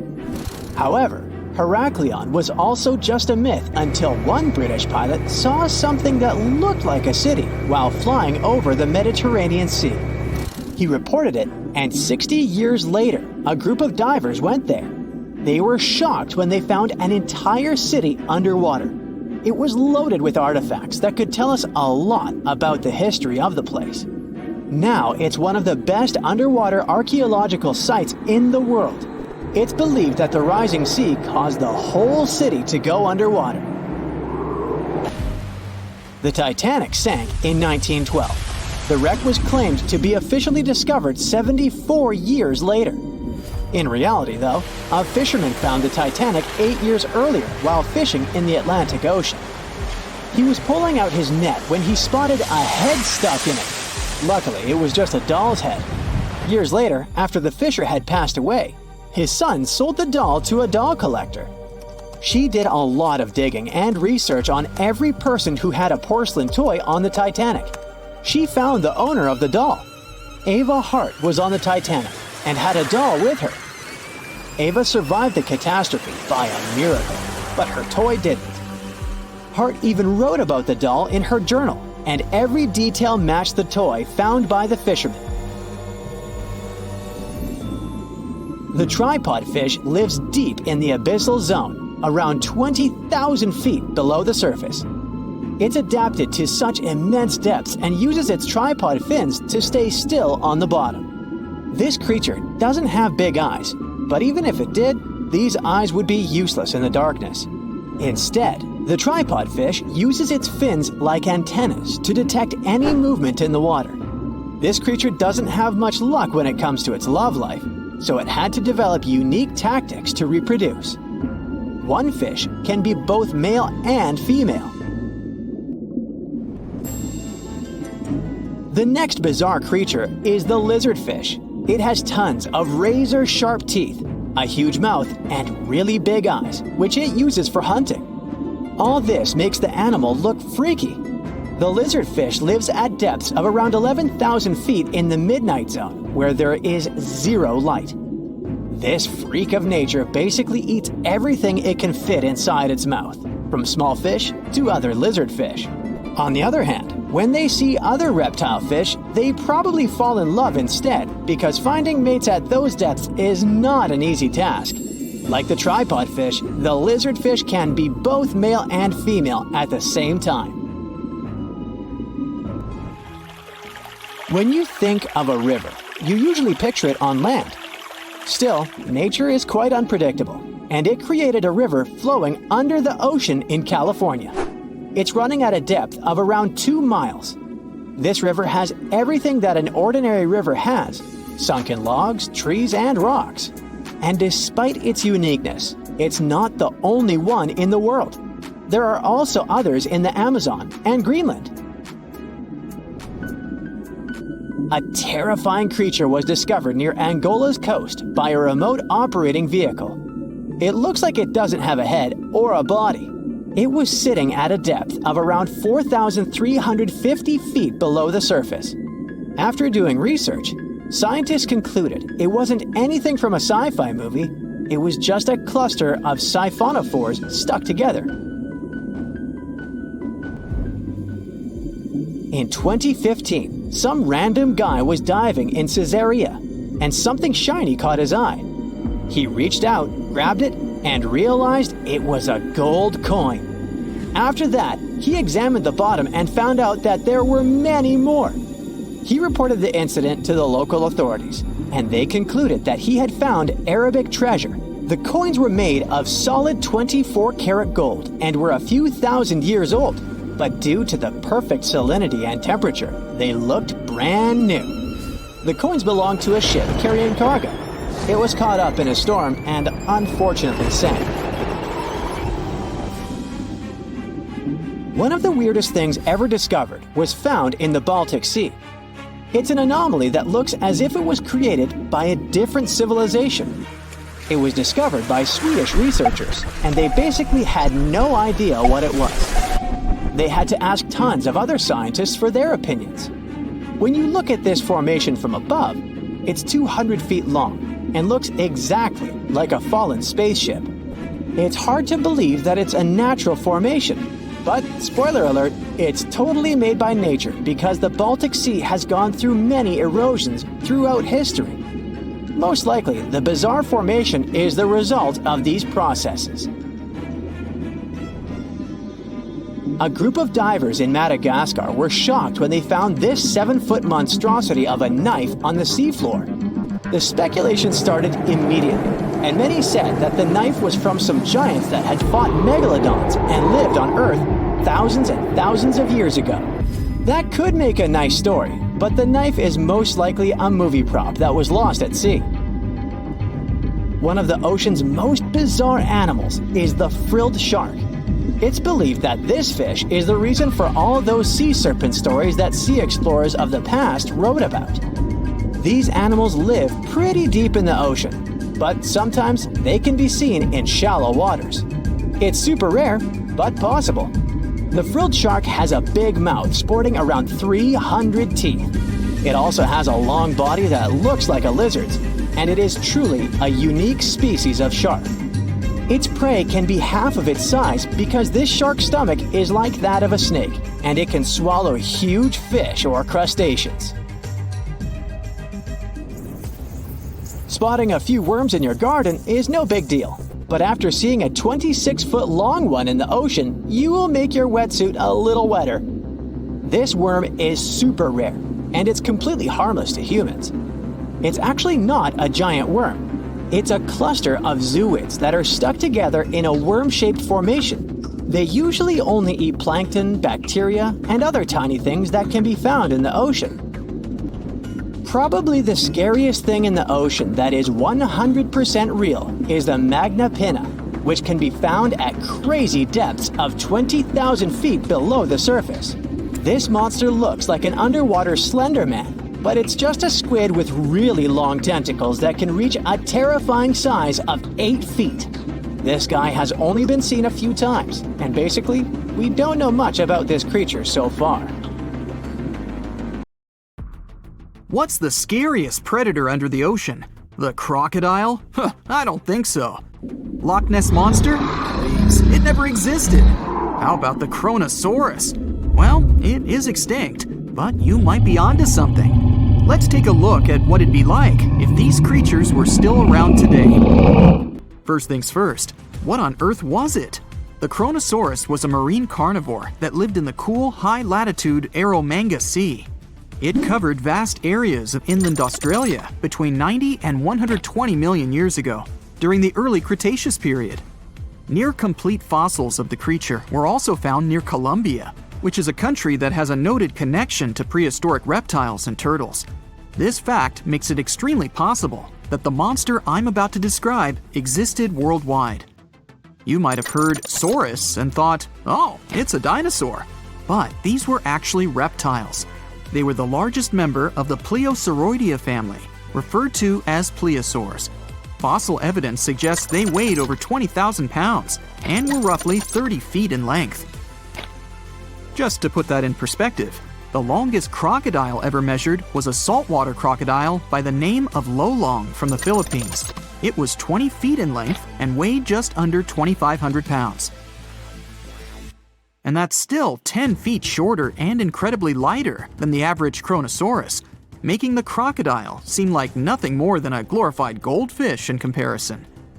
Despite its terrifying length, the most physically daunting feature of the chronosaurus was its head. Its skull was about 8 feet long, which was actually proportionally large given the size of its body length. Anything that was unfortunate enough to end up inside the chronosaurus's mouth may have been given false hope. After all, the teeth of the beast weren't actually that sharp. On second thought, I take that back. I wouldn't feel confident around a toothless snake, let alone being inside the mouth of this monster. But it's true that the chronosaurus's teeth weren't sharp, especially when compared to other carnivorous reptiles, such as crocodiles and alligators. The teeth of this prehistoric sea creature were instead conical. This means that they were cone-like in shape. Unfortunately, this lack of sharpness didn't make them less dangerous. The teeth were enormous and could be up to 12 inches long from the crown tips to the bottom of the roots. This obviously meant that the chronosaurus had an extremely powerful bite. It was estimated to be up to 30,000 newtons, which is almost twice as powerful as the bite of a large saltwater crocodile. Because of the bluntness of their teeth, they weren't suited for twisting their prey once in their grasp, but the size and shape of the teeth made them perfect for simple open and shut biting. They would have had no problem crushing hard objects such as the toughest of shells any sea turtle could offer. Just like crocodiles, the chronosaurus is believed to have had a short neck. This may have been an adaptation to allow the beast to successfully catch small evasive animals. Their body, in general, was fusiform and streamlined. This means it was narrowed at both ends and had very little resistance to the flow of water. The chronosaurus was also equipped with 4 paddle-like limbs. The hind limbs were larger than the front ones. They could span approximately 7 feet in diameter. All in all, this set the chronosaurus up to effortlessly propel itself through the waters and be an ultimate predator. Predator X, if you will? That's the name that was given to the fossil of a creature discovered near Svalbard, a Norwegian island group, in 2009. The fossil was identified as a 50-foot-long, 100,000-pound monster with a bite force of 33,000 pounds per square inch. This might be the highest bite force of any known animal. Although Predator X is yet to be classified as any specific type of animal, it was definitely a plesiosaur like the chronosaurus. And even if it wasn't Predator X, the chronosaurus was still most definitely a ferocious titan when it roamed Earth's oceans. The chronosaurus actually got its name from the Greek mythological figure of Cronus, the father of Zeus. Cronus was viewed as a titan from a generation of super powerful beings. So what was it that the chronosaurus, this terrifying monster, actually feasted on to satisfy its appetite?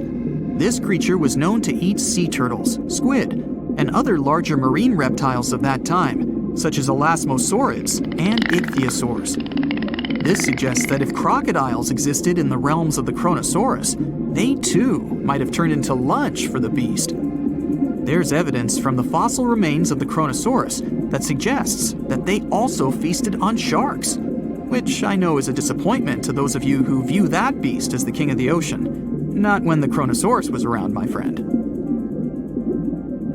In any case, grounding all kinds of food into small pieces to help digest them would have been difficult without small teeth. This explains the presence of rounded stones found in many of the remains of these sea creatures. Researchers believe these stones may have been swallowed to control buoyancy or to help process food. It's also entirely possible they were accidentally swallowed while feeding on other animals from the seafloor. As if the chronosaurus even needed to be a meanie with its already existing power and size, there's also evidence to suggest that it indeed might have been. It turns out that after using all its impressive attributes to catch its dinner, the chronosaurus first liked to play with its food, like a cat does with a mouse.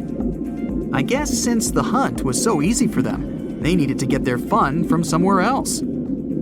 Well, I think now you should have a good idea about these creatures. So let's ask ourselves what it would be like if they were still around today. And by the way, why aren't they? Well, the chronosaurus was completely finished off by the same KT meteor that took out the dinosaurs 66 million years ago. But even before this catastrophic event, they were coming under increased pressure from an even bigger and more vicious family of carnivorous marine reptiles known as mosasaurs. You can't always be a top dog, I guess, or rather, top marine reptile. But what if this never happened, and they were still roaming Earth? Well, this might be obvious, but can you imagine what kind of impact that would have on sea tourism? Based on the impact that famous movies about sharks and killer whales had, what do you think the presence of a chronosaurus in the ocean would do to beaches? The very creature that would eat sharks and whales for breakfast. Beaches would certainly become a great place to go for a quiet walk, because nobody else would even be there. And what about such activities as boating, surfing, and scuba diving? You think anyone would dare try them, knowing that this 30-foot beast could be lurking beneath them? Let's give humans some credit and assume most of them wouldn't. This would cripple the global sea tourism industry, which is responsible for earning roughly $143 billion every year. Just to make sure this shocking point hits home, the most expensive yacht to ever roam the ocean was called the History Supreme. Its master bedroom was believed to have a statue made of T-Rex's bone and a wall made of meteorite rocks, as well as a 24-karat gold panoramic wall aquarium. Anyway, this yacht was worth nearly $5 billion, meaning you could buy 38 of them with the money lost in potential damages to sea tourism caused by the chronosaurus. I'm sure that the yacht's owner was happy the beast never made an appearance in their luxurious aquarium. So luxurious, in fact, that some people believe the History Supreme, reportedly owned by some business genius from Malaysia, never even existed. Rumor has it that it was simply an elaborate hoax fabricated by the supposed designer. Anyway, I don't think the trouble would just stop there. People could actually be in serious danger, regardless of being near the ocean or not. No, I'm not about to tell you that this thing would grow legs, adapt to living on land, and start picking us off one by one. At least, I hope not. I'm just going to point out the damage that the chronosaurus would inflict through its devastating impact on sea trade. In America, ocean transit accounts for 76% of national trade. On top of this, more than 100 vital pharmaceutical products originate in the sea. I'll also state the obvious and point out that the ocean is a huge food source for us humans. The presence of the chronosaurus could have a great impact on our relationship with the ocean, something we usually take for granted. Think you know what lurks in the depths of the ocean? While nearly 95% of our oceans haven't been explored yet, it's hard not to let your imagination run wild. But thanks to brave explorers, deep-sea cameras, and awesome archaeologists, we do know about some pretty incredible sea creatures living in our waters today, and millions of years ago. From the 9-foot spider crab to the 60-foot prehistoric megalodon, these sea dwellers come in all shapes and sizes. But let's focus on sea creatures famous for their huge size. Can you guess which living species of whale is the largest? Well, it's not the orca, but that's a good guess. The orca is a toothed whale that can grow to anywhere from 23 feet to 32 feet, which is slightly smaller than a school bus. How about the narwhal? Nope, they're not the biggest either. These unicorns of the sea live mainly in Arctic waters and only grow 13 feet to 20 feet in length, and that's including their 9-foot tusk. Tired of guessing? Okay, I give in. The largest whale that still exists today is the blue whale. At a jaw-dropping 82 feet to 105 feet, the blue whale is not only the biggest whale we know of, but is currently the largest animal to have ever lived on Earth. Seriously. These animals are bigger than a T-Rex, and even the prehistoric megalodon. If you were to put a blue whale next to a school bus, it would look like it could swallow it. Think about that. According to National Geographic, a blue whale's tongue can weigh the same as an elephant. And their hearts can weigh as much as a car. That doesn't even sound possible. It's no wonder these giants need to eat about 4 tons of krill every day. While there aren't too many animals living today that can compete with the blue whale's epic proportions, there is an entirely different species that is a good contender, and it's not quite what you would expect. It's a jellyfish. No, I'm not talking about the little jellyfish that wash up on the shore and ruin a perfectly good day at the beach. I'm referring to the lion's mane jellyfish, the biggest jellyfish around. This invertebrate can grow up to 120 feet long. They also come in different gorgeous colors like red, purple, or even shades of orange. As if their length wasn't impressive, the lion's mane jellyfish boast a whopping 8 sets of 70 to 150 tentacles. That means they can have up to 1,200 in total. And here's the giant oceanic manta ray, the largest type of ray in the world. Their wingspan can be longer than a bus. These guys can reach 30 feet in length. They also have the biggest brain compared to body size among all fish. Unlike their stingray cousins, mantas don't have venomous tails. And while the lion's mane jellyfish and the blue whale are yet to be beaten for the longest sea creature, there is one marine creature that can grow even larger in length. The Portuguese Physalia physalis, tentacles and all, can reach a length of 165 feet long, and that's according to mentalfloss.com. While this thing may look a lot like a jellyfish, it's actually known as a siphonophore, and there are hundreds and sometimes thousands of them that are genetically identical. Their long tentacles help the organism catch prey, and its sting is fatal to most animals, even humans in some cases. What's even creepier is that if one of the tentacles comes off the organism for whatever reason, it can float around the water for days before decomposing. Even if it's detached, this tentacle can still sting you. But don't go running out of the ocean just yet. Your chances of being hurt by a Portuguese Physalia physalis sting are pretty slim.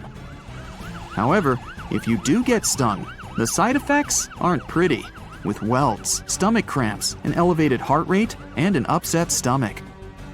While you don't want to go anywhere near these long creatures, they sure are pretty to look at. Check out all those colors. The Shastasaurus is the biggest marine reptile that has ever existed. These predators lived during the late Triassic period, about 210 million years ago. These amazing giants could reach lengths of up to 69 feet and weighed more than 75 tons. This made the Shastasaurus as heavy as a blue whale. And if you could stand this creature up vertically, it'd be as tall as a 7-story building. Despite appearances, the Shastasaurus was actually pretty slim for its size. Its ribcage was only 6 feet across. You'd think that this big guy was chowing down on other dinosaurs, but that's not the case at all. This reptile survived on a diet that consisted of small fish and cephalopods, like octopuses and squids. The Albertonectes is a bright representative of the plesiosaur family, meaning that this marine reptile had a small head on an incredibly long neck and large flipper-like limbs that helped it move through the water. These creatures occupied the seas around North America 76 to 70 million years ago. The length of this sea monster could reach 38 feet, with its neck taking up 23 feet of that length. Its neck was a true record breaker. It had a whopping 76 bones in it. No other animal known to humankind has had so many vertebrae in its neck. Scientists aren't sure why they needed such a lengthy neck. They might have used it to collect shellfish off the seabed, or perhaps it helped them capture their main prey, fish and squids. This aquatic reptile also had gastroliths in its stomachs. Some of them were as big as 5.5 inches in diameter. The Tylosaurus belonged to the mosasaur family. It dominated the shallow seas of North America about 85 to 80 million years ago. This was an enormous predator, with the biggest representatives reaching 45 feet in length. It had a narrow hydrodynamic body with a blunt, powerful head that the animal used to ram and stun its prey. Its body was equipped with agile flippers and a long tail decorated with a maneuverable fin. The Tylosaurus was a carnivore, and its diet included not only fish, turtles, and small sharks, but also other mosasaurs, plesiosaurs, and flightless birds. Meet Ophthalmosaurus. This prehistoric reptile thrived during the late Jurassic period and lived in oceans all over the world. Ophthalmosaurus weighed somewhere around 6,000 pounds and grew to approximately 16 feet long, according to newdinosaurs.com. That's about the same length as the beluga whale that exists today. It's too bad these guys went extinct before we had a chance to see them ourselves, as their cartoonish wide eyes and dolphin-like features are pretty darn cute. Of course, the Ophthalmosaurus evolved over time to become ophthalmologists, or eye doctors that we know today. No, that's just a lie. Just testing you. The Mosasaurus is a truly gigantic predator that dominated the seas all over the world about 66 million years ago. According to fossil evidence, some specimens could be more than 50 feet in length. This fact makes the Mosasaurus the biggest marine carnivore of its time. One of the most terrifying things about this creature was its crocodile-like head, decorated with literally hundreds of razor-sharp teeth, neatly organized in 2 rows on both jaws. The thing is that it was pretty challenging for the Mosasaurus to grab its prey in the water. That's why it had all these teeth, plus something special: pterygoid teeth anchored to the bones on the roof of its mouth. This made hunting and holding onto its prey much easier. The Styxosaurus belonged to the plesiosaur family and lived during the late Cretaceous period, around 85 to 70 million years ago. Upon first glance at this dinosaur, you might mistake it for a sea snake, and it'd be an honest mistake. Most of the ocean is still shrouded in mystery, whether we're talking about dark corners or creatures that are hiding in the depths. But sometimes it gives us a peek into scary things it hides in its cold, dark depths. Like when you hear on the news that there are some deep sea creatures washed ashore after a powerful storm once again. Some just look weird, while others are real monsters that live at depths of more than 3,300 feet. The coldest and deepest parts of the ocean have created one specific phenomenon called gigantism.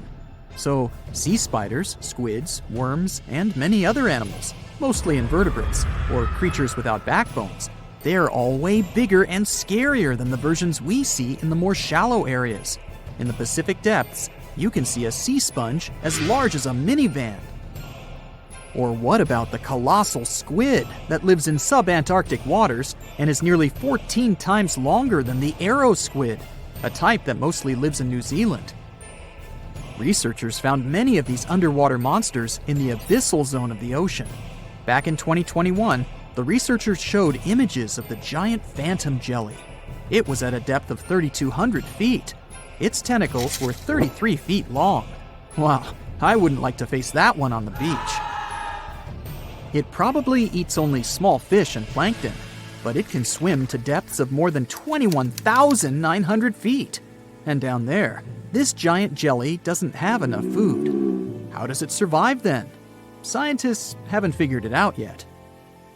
And there are even more questions related to the giant squid, the biggest one ever found.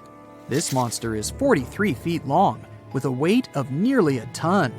Imagine if those tentacles would grab your car, or something like that. They would smash it like it was a toy. There's no light in the abyssal zone. Sun rays just can't penetrate that deep. So there's no algae or underwater plants there. Local animals mostly eat snow. Marine snow is not like the regular one you build a snowman with. It consists of any small flakes or remains that fall from the surface of the ocean. Maybe even some leftovers that animals up there couldn't eat.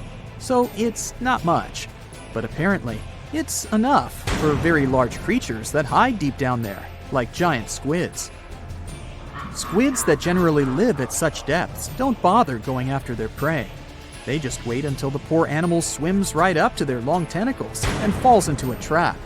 It may not be the best method ever, because not many animals will even swim into these dark, cold parts.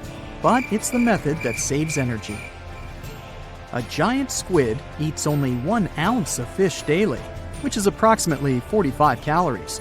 That's nearly 50 times fewer calories than an average person should eat per day. So when a squid gets 1 fish, it saves it for a couple of days. I hope giant squids won't get the idea to go to the surface and look for food when there's not enough of it in the abyssal zone. And I hope even more that giant Greenland sharks won't get that same idea. You can find them at depths of up to 7,200 feet. They're twice as slow as we usually walk. They swim at a speed of 1.12 feet per second. Their slowness is part of the energy-saving mechanism that creatures down there need to survive. But they can speed up in the form of short bursts when they need to catch prey. But they kinda change their diet from predator to scavenger, considering their environment. There will be more leftovers falling from the surface than animals to go after. Greenland sharks grow just 0.4 inches per year, and they're mostly 20 feet long, which means they live for a very long time, sometimes up to 400 years. They also have a slow metabolism, and that's one of the main factors for their long life, too. Greenland sharks like to spend their time in cold waters. They're adapted to that, since their tissues have specific chemical compounds that prevent the forming of ice crystals all over their body. That means they have some sort of natural antifreeze. So what makes them so big? Scientists are still not sure, but some theories try to explain it. There's this thing called Kleiber's rule that says bigger animals tend to be more efficient. Just take a small fish and compare it to a whale with a mass hundreds of times bigger. The whale has a greater metabolism. It conserves energy more efficiently and loses less of it to the surroundings through heat. Moving on, bigger animals can ingest bigger prey. They're more likely to go through tough issues in their environment or defend themselves from predators going after them. Also, the body gets bigger when temperatures are lower. The Greenland shark is a perfect example. So are giant sea spiders. Sea spiders are generally common, and you find some very small ones at 0.04 inches. But in deeper parts of the Antarctic, they become 3-foot-long giants. They grow so big because the cold water has more oxygen. That way, more of it diffuses into the animal's body, and that allows it to grow bigger. Yeah, both as a creature and a nightmare. And how about this giant tube worm? Researchers found it accidentally while they were exploring the mysteries of the Pacific Ocean floor. They stumbled upon unusual hydrothermal vents. Volcanic heat is a thing that gets them going. As water seeps down through faults or cracks in the rock, these vents change their direction. When the water gets out of the vent, it's rich in different minerals and chemicals. Most animals wouldn't survive being around this toxic soup of chemicals, but not these tube worms. They came as a true surprise, because not only are they not bothered by these toxic vents and the almost boiling temperature of the water, but they developed entire ecosystems there. They're unique because they don't need sunlight to survive. Instead, small bacteria are their main source of energy. That bacteria gets their energy directly from these toxic chemicals. So it's not photosynthesis, but a process called chemosynthesis. And these tube worms don't have mouths. These bacteria live inside them. Strange story, huh? Plus, these scary worms reach up to 8 feet. Giant isopods are no better either. They lurk at the depths of the ocean of 1,640 feet or more below, far away from the sunlight, looking like some monstrous wood lice. They spend most of their time on the seabed, hoping to find some food falling from higher levels of the ocean. Check out their small hooked claws at the ends of their legs. Isopods use them to remain more stable while moving around the ocean floor. Since there's no light, they have long antennae that help them feel their way around. These sensory antennas are about half the length of their body. Giant isopods have pretty big eyes compared to their body size too. They can grow over 12 inches from head to tail. And these fellas are really patient. Remember how we said animals down there rarely get food? Sometimes they need to wait for years to get a proper meal. That's why their metabolism is amazingly slow. 5 years later. They can go for 5 years without eating anything. Imagine that. I get hungry just talking about this. In 2006, a biologist did research to compare the differences between the shallows and the deep sea regions. He realized the deep sea mirrors the island rule. First, isolated parts of land develop biodiversity you won't find anywhere else. Second, small-bodied life there grows much bigger when it's isolated, compared to life on large land masses. Resources are limited, but also competition and predators. And we don't know much about these deep-sea creatures. It's too expensive and too complicated to carry out such research. So we'll just wait for more raging storms to show us at least part of the monstrous world cold ocean depths hide. The stonefish. Stonefish aren't going to win any beauty contests, unless the pageant is for best rock look-alike. Their tiny unreflective eyes and rough skin blend in perfectly with their environment. A large head, an even bigger mouth, and a home full of, yeah, it's rocks. And just because you're on the beach doesn't mean you're safe. Stonefish can survive for 24 hours out of the water. Stepping on one or even handling one won't be that fun. Their dorsal fin spines have extremely strong venom. It shoots out when they get stepped on, and it can lead to paralysis or even heart failure. You'll need help fast. No wonder they're one of the most dangerous creatures in the water, or anywhere. Be careful when scrambling around rocky areas. They love to play hide and seek. The deep sea dragonfish. If there were a prize for the most hideous fish in the ocean, the deep sea dragonfish would win. With slimy, scaleless skin, massive teeth, and a face only a mother could love, this bad boy of the sea is nothing to mess with. It likes to swim between 700 feet and 6,000 feet below the surface of the ocean, where the waters are the darkest and coldest. Along with some other creatures on this list, the deep sea dragonfish relies on its bioluminescent body parts to catch prey. It also uses its hanging appendage, which boasts a little red light on the end, coming out from its lower jaw. Many fish mistake this little light for prey, luring them right into the jaws of the deep sea dragonfish. Very clever dragonfish, very clever indeed. The fangtooth. The Mariana Trench is an underwater trench with a depth of 35,000 feet, nearly 7 miles below the ocean's surface. Let that sink in. While scientists know the Mariana Trench exists, it's one of the least explored places on Earth. It's also the deepest area of Earth's oceans. And although many creatures down there probably haven't even been seen by humans yet, scientists have had the creepy pleasure of getting to know the fangtooth. The fangtooth fish shamelessly lives up to its name. Just look at that thing. The fangtooth is carnivorous and feeds on just about anything it can find that gets caught in its sharp-toothed mouth. These fish rely on their contact chemoreception to find prey. In other words, they can sense chemical residue that comes off of other living organisms in the deep sea. This is because they don't have any light-producing cells on their bodies, unlike many other deep-sea fish. On top of all that, it's pretty dark down there, so whatever crosses their path, they chomp on. While these guys look pretty scary, they're not a threat to humans. They only grow about 7 inches long. Even so, I wouldn't want to run into one of these things during a relaxing swim in the ocean. The Dunkleosteus.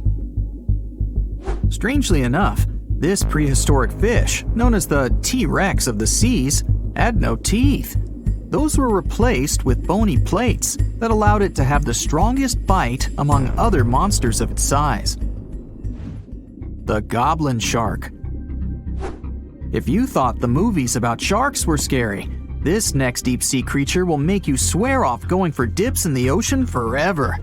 However, it lives 3,000 feet underwater, so you'll never likely see it face to face. The goblin shark looks like a cross between a shark and a creature from your worst nightmare. These sharks boast a protruding sword-like snout with a jaw that juts out to match. Unlike other sharks that have more of a gray hue, this creepy thing looks not so pretty and pink. Aside from their scary demeanor, what do scientists really know about the goblin shark? Well, not much, except that they can grow up to 18 feet in length. Looks like there's still a lot to learn about these guys, if you dare to. By the way, did you know that sharks don't sleep? Many species have to keep water moving over their gills to get oxygen, so they can't fall into a deep sleep like we do. That's why they stay half awake during rest. Typically, sharks don't even close their eyes. The cookie cutter shark. This shark is a living horror, with lower teeth being big and sharp, while the upper ones are much smaller. When its teeth fall off, the shark eats them to maintain calcium levels. Pretty smart solution for a shark. The frilled shark. Studying the frilled shark is like looking through a portal back to prehistoric times. That's because scientists think that these eel-like sharks haven't changed much since their oldest ancestors roamed the deep sea waters, so they're sometimes referred to as living fossils. These sharks' mouths are filled with a terrifying 25 rows of backward-facing sharp teeth, 300 in total. They're designed to grasp prey and hold them tight so they can't get away, according to early studies of the shark conducted in 1884 and published in the Bulletin of the Essex Institute.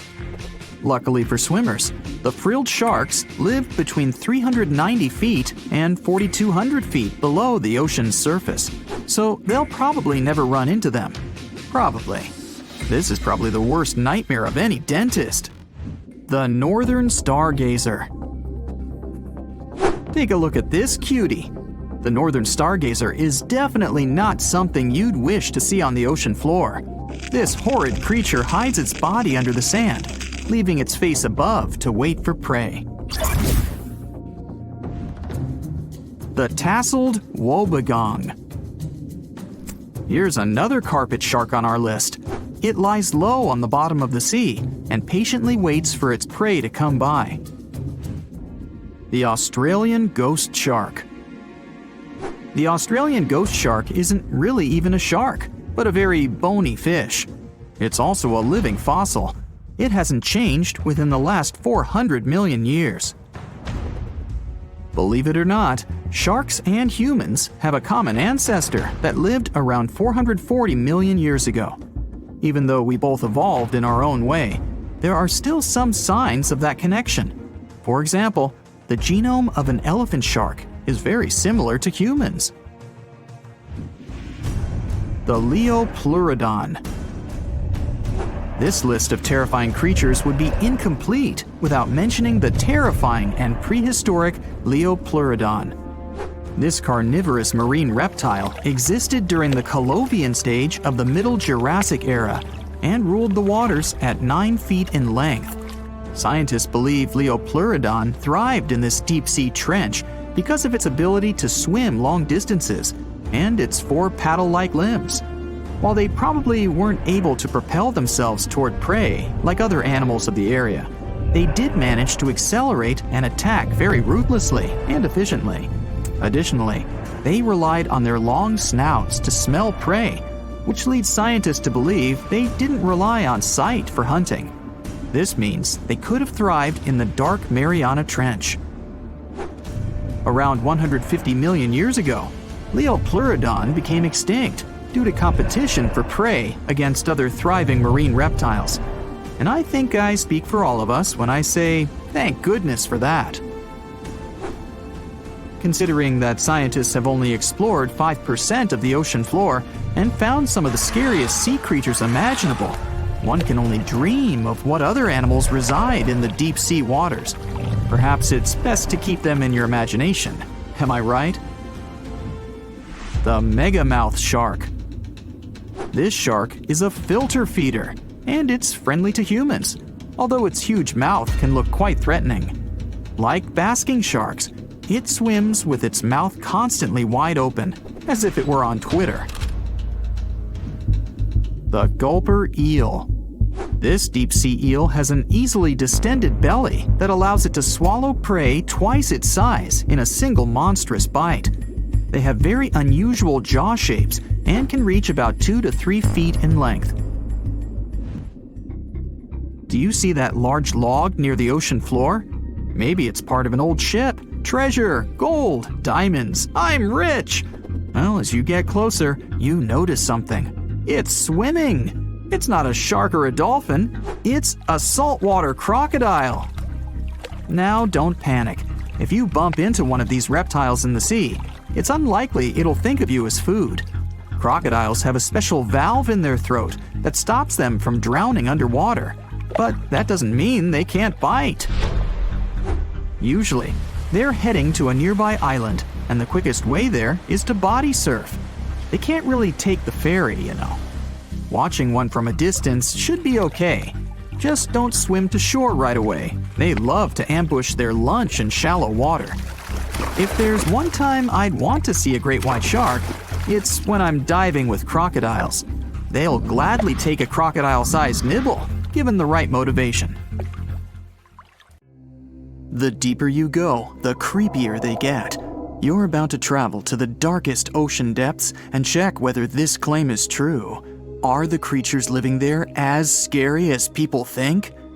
You go 120 feet down underwater. Pay close attention to the bottom under your flippers. Oh my, what's that terrifying face half hidden in the sand? That's the northern stargazer. You can meet this fish in the eastern United States. It buries itself in the sand until unsuspecting prey gets near. Then, the nightmarish creature electrically shocks the poor animal and dines on it. You are moving deeper to 240 feet under the surface. That's where you spot a colorful, puffy creature, no more than 1 foot long. It's the sarcastic fringehead. At first, the fish seems to be harmless. Only unless it's provoked. When this animal is agitated, it opens its huge mouth to fend off predators. This defense tactic is a sight to behold, both surprising and frightening.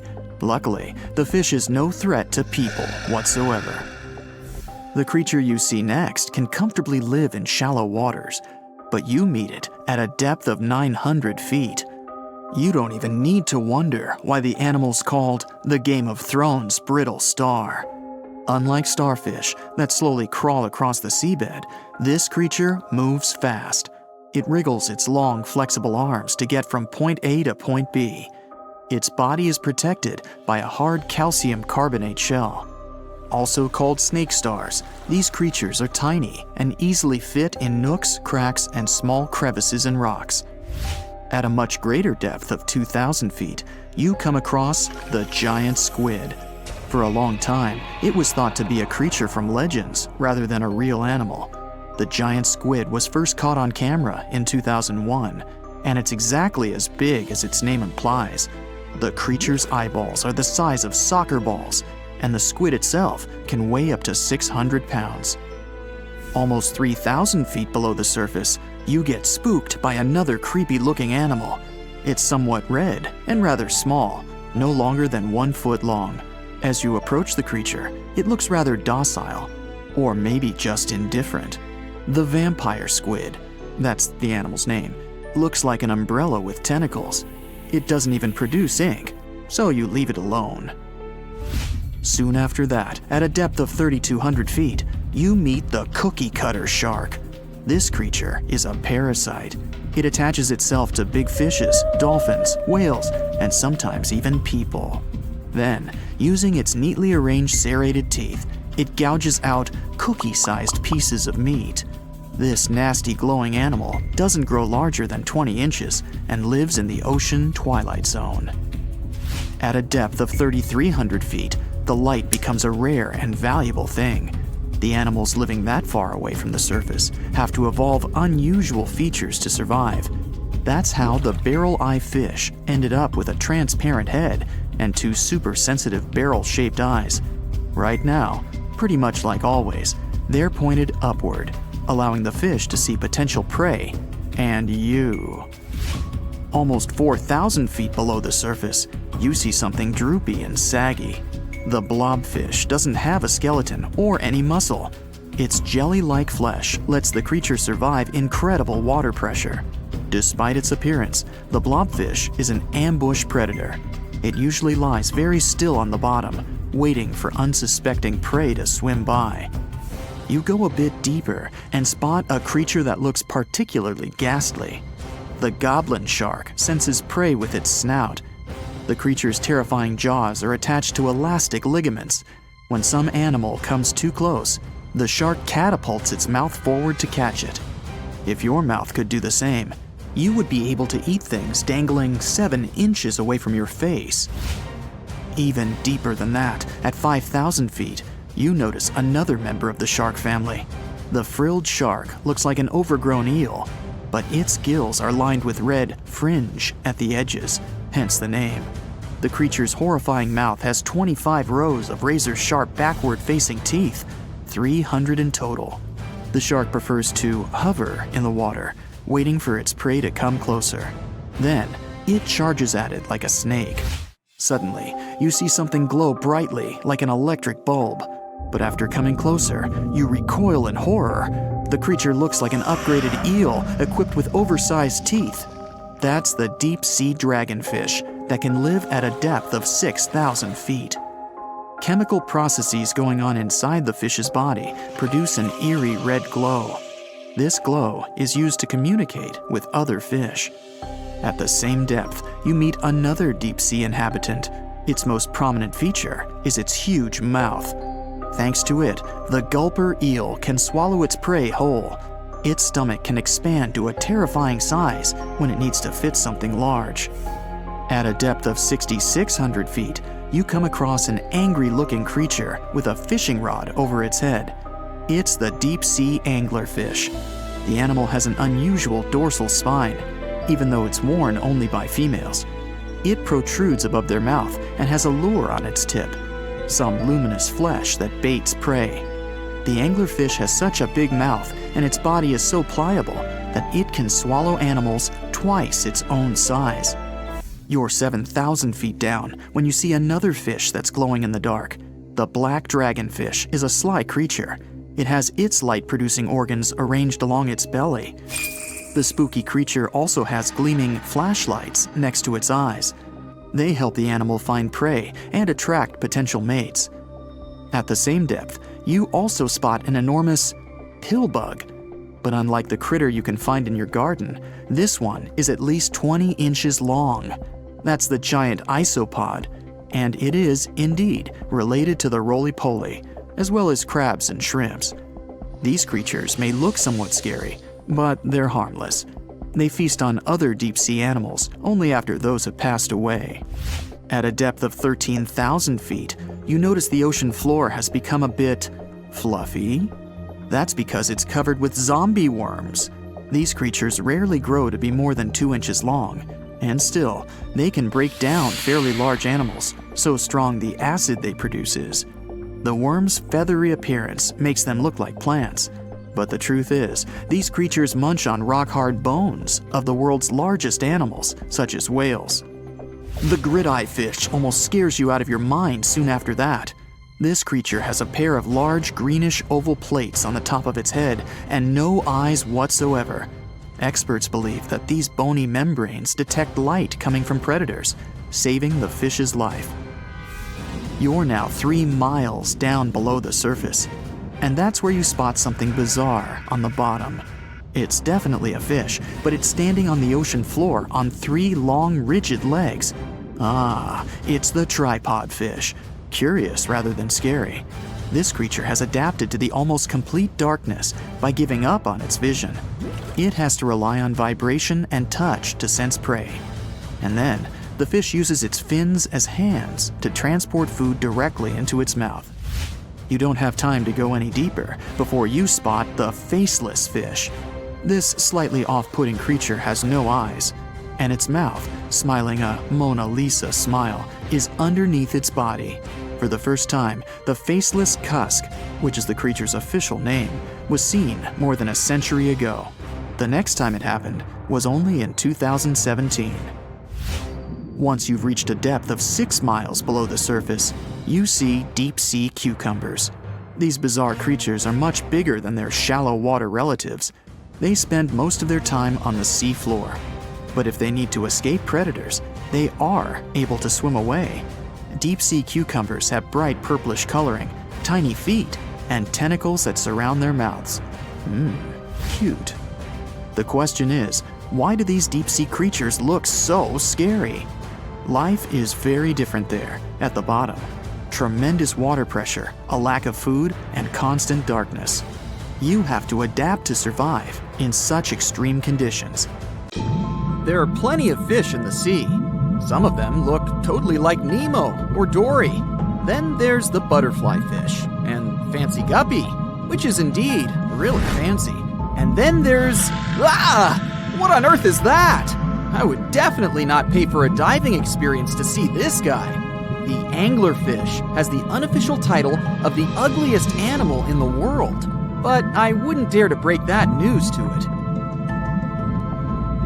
There are more than 200 species of anglerfish currently swimming somewhere in the gloomy depths of the Atlantic and Antarctic Oceans, up to a mile below the surface.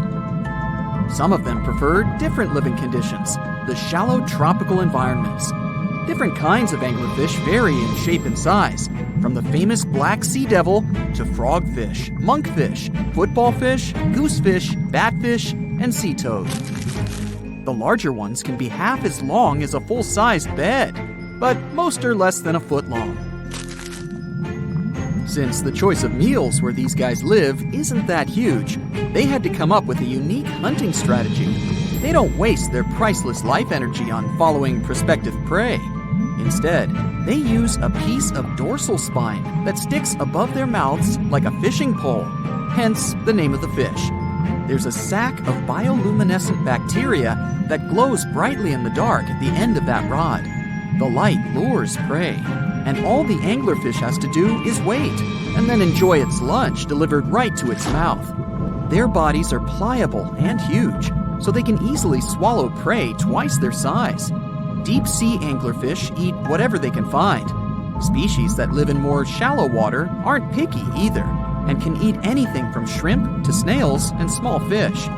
Only female anglerfish have the cool fishing rod feature though. So what about their males? Finding a soulmate deep under the sea isn't that easy. I mean, literally, there's no light down there. Plus, there are frigid temperatures and low oxygen levels. Anglerfish can't afford to go on many dates in those conditions, so they mate for life. And before you go aw about it, I have to tell you, they do it in quite a special way. Male anglerfish are much smaller than their ladies. The contrast is so striking that when researchers first got interested in their love life, they thought those males were actually the offspring, or larvae, hanging out next to their moms. Certain anglerfish male species have receptors that alert them that there's a female nearby. After they mate, the male bites into his woman and stays attached to her head, belly, near her tail, and other areas he can access. While they morph together forever, the female fish gets the male's cells, DNA, and reproductive organs, but loses her immune response cells. The male gets free permanent housing and nutrition. Given the current real estate prices, it sounds like a dream. But that accommodation is shared by up to 8 males, and they can't move out if they ever feel like it. You're unlikely to meet this deep-sea fish in real life, but if you meet an anglerfish in your favorite video game, remember that you can easily outswim it and make it kinder to you with tranquilizing arrows. Once you befriend it, the anglerfish can be your scout and help you discover new areas with its bioluminescent pods. Back in the real world, down in the twilight zone of the ocean, about 650 to 3,300 feet down, the anglerfish isn't the only creature you're lucky you'll probably never meet. Many of the locals look like they come straight out of science fiction or horror movies, but that's because they had to adapt to this dark, deep world. I did my best to get you prepared for the creatures you're going to meet, starting with the common fangtooth. They spend most of their lives deep down, but at night, they move toward the surface to snack. These guys are more active than most other deep-sea dwellers. They don't wait for food to come their way, but actually follow it, and then get it with their long, hungry teeth. They don't have a built-in light bulb like the anglerfish, so they've developed a great sense of smell and use as much sunlight as they can get there in the depth to get around. Sometimes, even the shadow of a passing by prospective prey is enough for them to switch to action mode. And though they don't look too charming, they're completely harmless to humans if you ever run into one of these guys. Stoplight Loosejaw sounds like a great name for an alternative band, but it's actually another deep-sea resident with sneaky hunting habits. It has special light-producing photophores under each eye. They emit green and red light like a stoplight, hence the name of the fish. Unlike other fish, these guys hardly ever leave the twilight and midnight zones. Their lower jaw is a quarter of the total body length, and the stoplight keeps it open all the time, hoping to get some lunch. It looks like a ferocious predator, but mostly prefers zooplankton, with an occasional dessert of shrimp, krill, and fish. I'm sure you didn't expect to meet a hybrid of an eel and a bird, but here it is! The slender snipe eel has a beak, much like that of a bird, with curving tips. The beak is equipped with tiny hooked teeth that the eels use to catch the antennae of delicious shrimp. And it sure is slender, stretching up to 5 feet and weighing only a few ounces. Scientists don't know all of this guy's secrets, since it's pretty tricky to study in their natural habitat. But it looks like they only produce offspring once in a lifetime, and then pass away. Glass squids like to take it easy in life and literally go with the flow. They're filled with a solution which is lighter than water, so they don't have to make any effort to move around the deep sea looking for food and partners. These creatures are transparent, so they blend into any landscape and don't even cast a shadow while moving. Talk about a great survival tactic. If danger finds it anyway, it can transform into a lumpy ball, pushing its head and tentacles into its mantle cavity. It can also release ink into the mantle and go from transparent to black. The same ink can protect it against hungry whales and seabirds.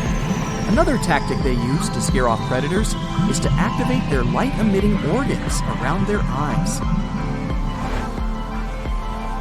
I'm getting hungry. Maybe I can snack on this sea cucumber. Ouch, it's moving! So I guess it doesn't belong in a salad after all.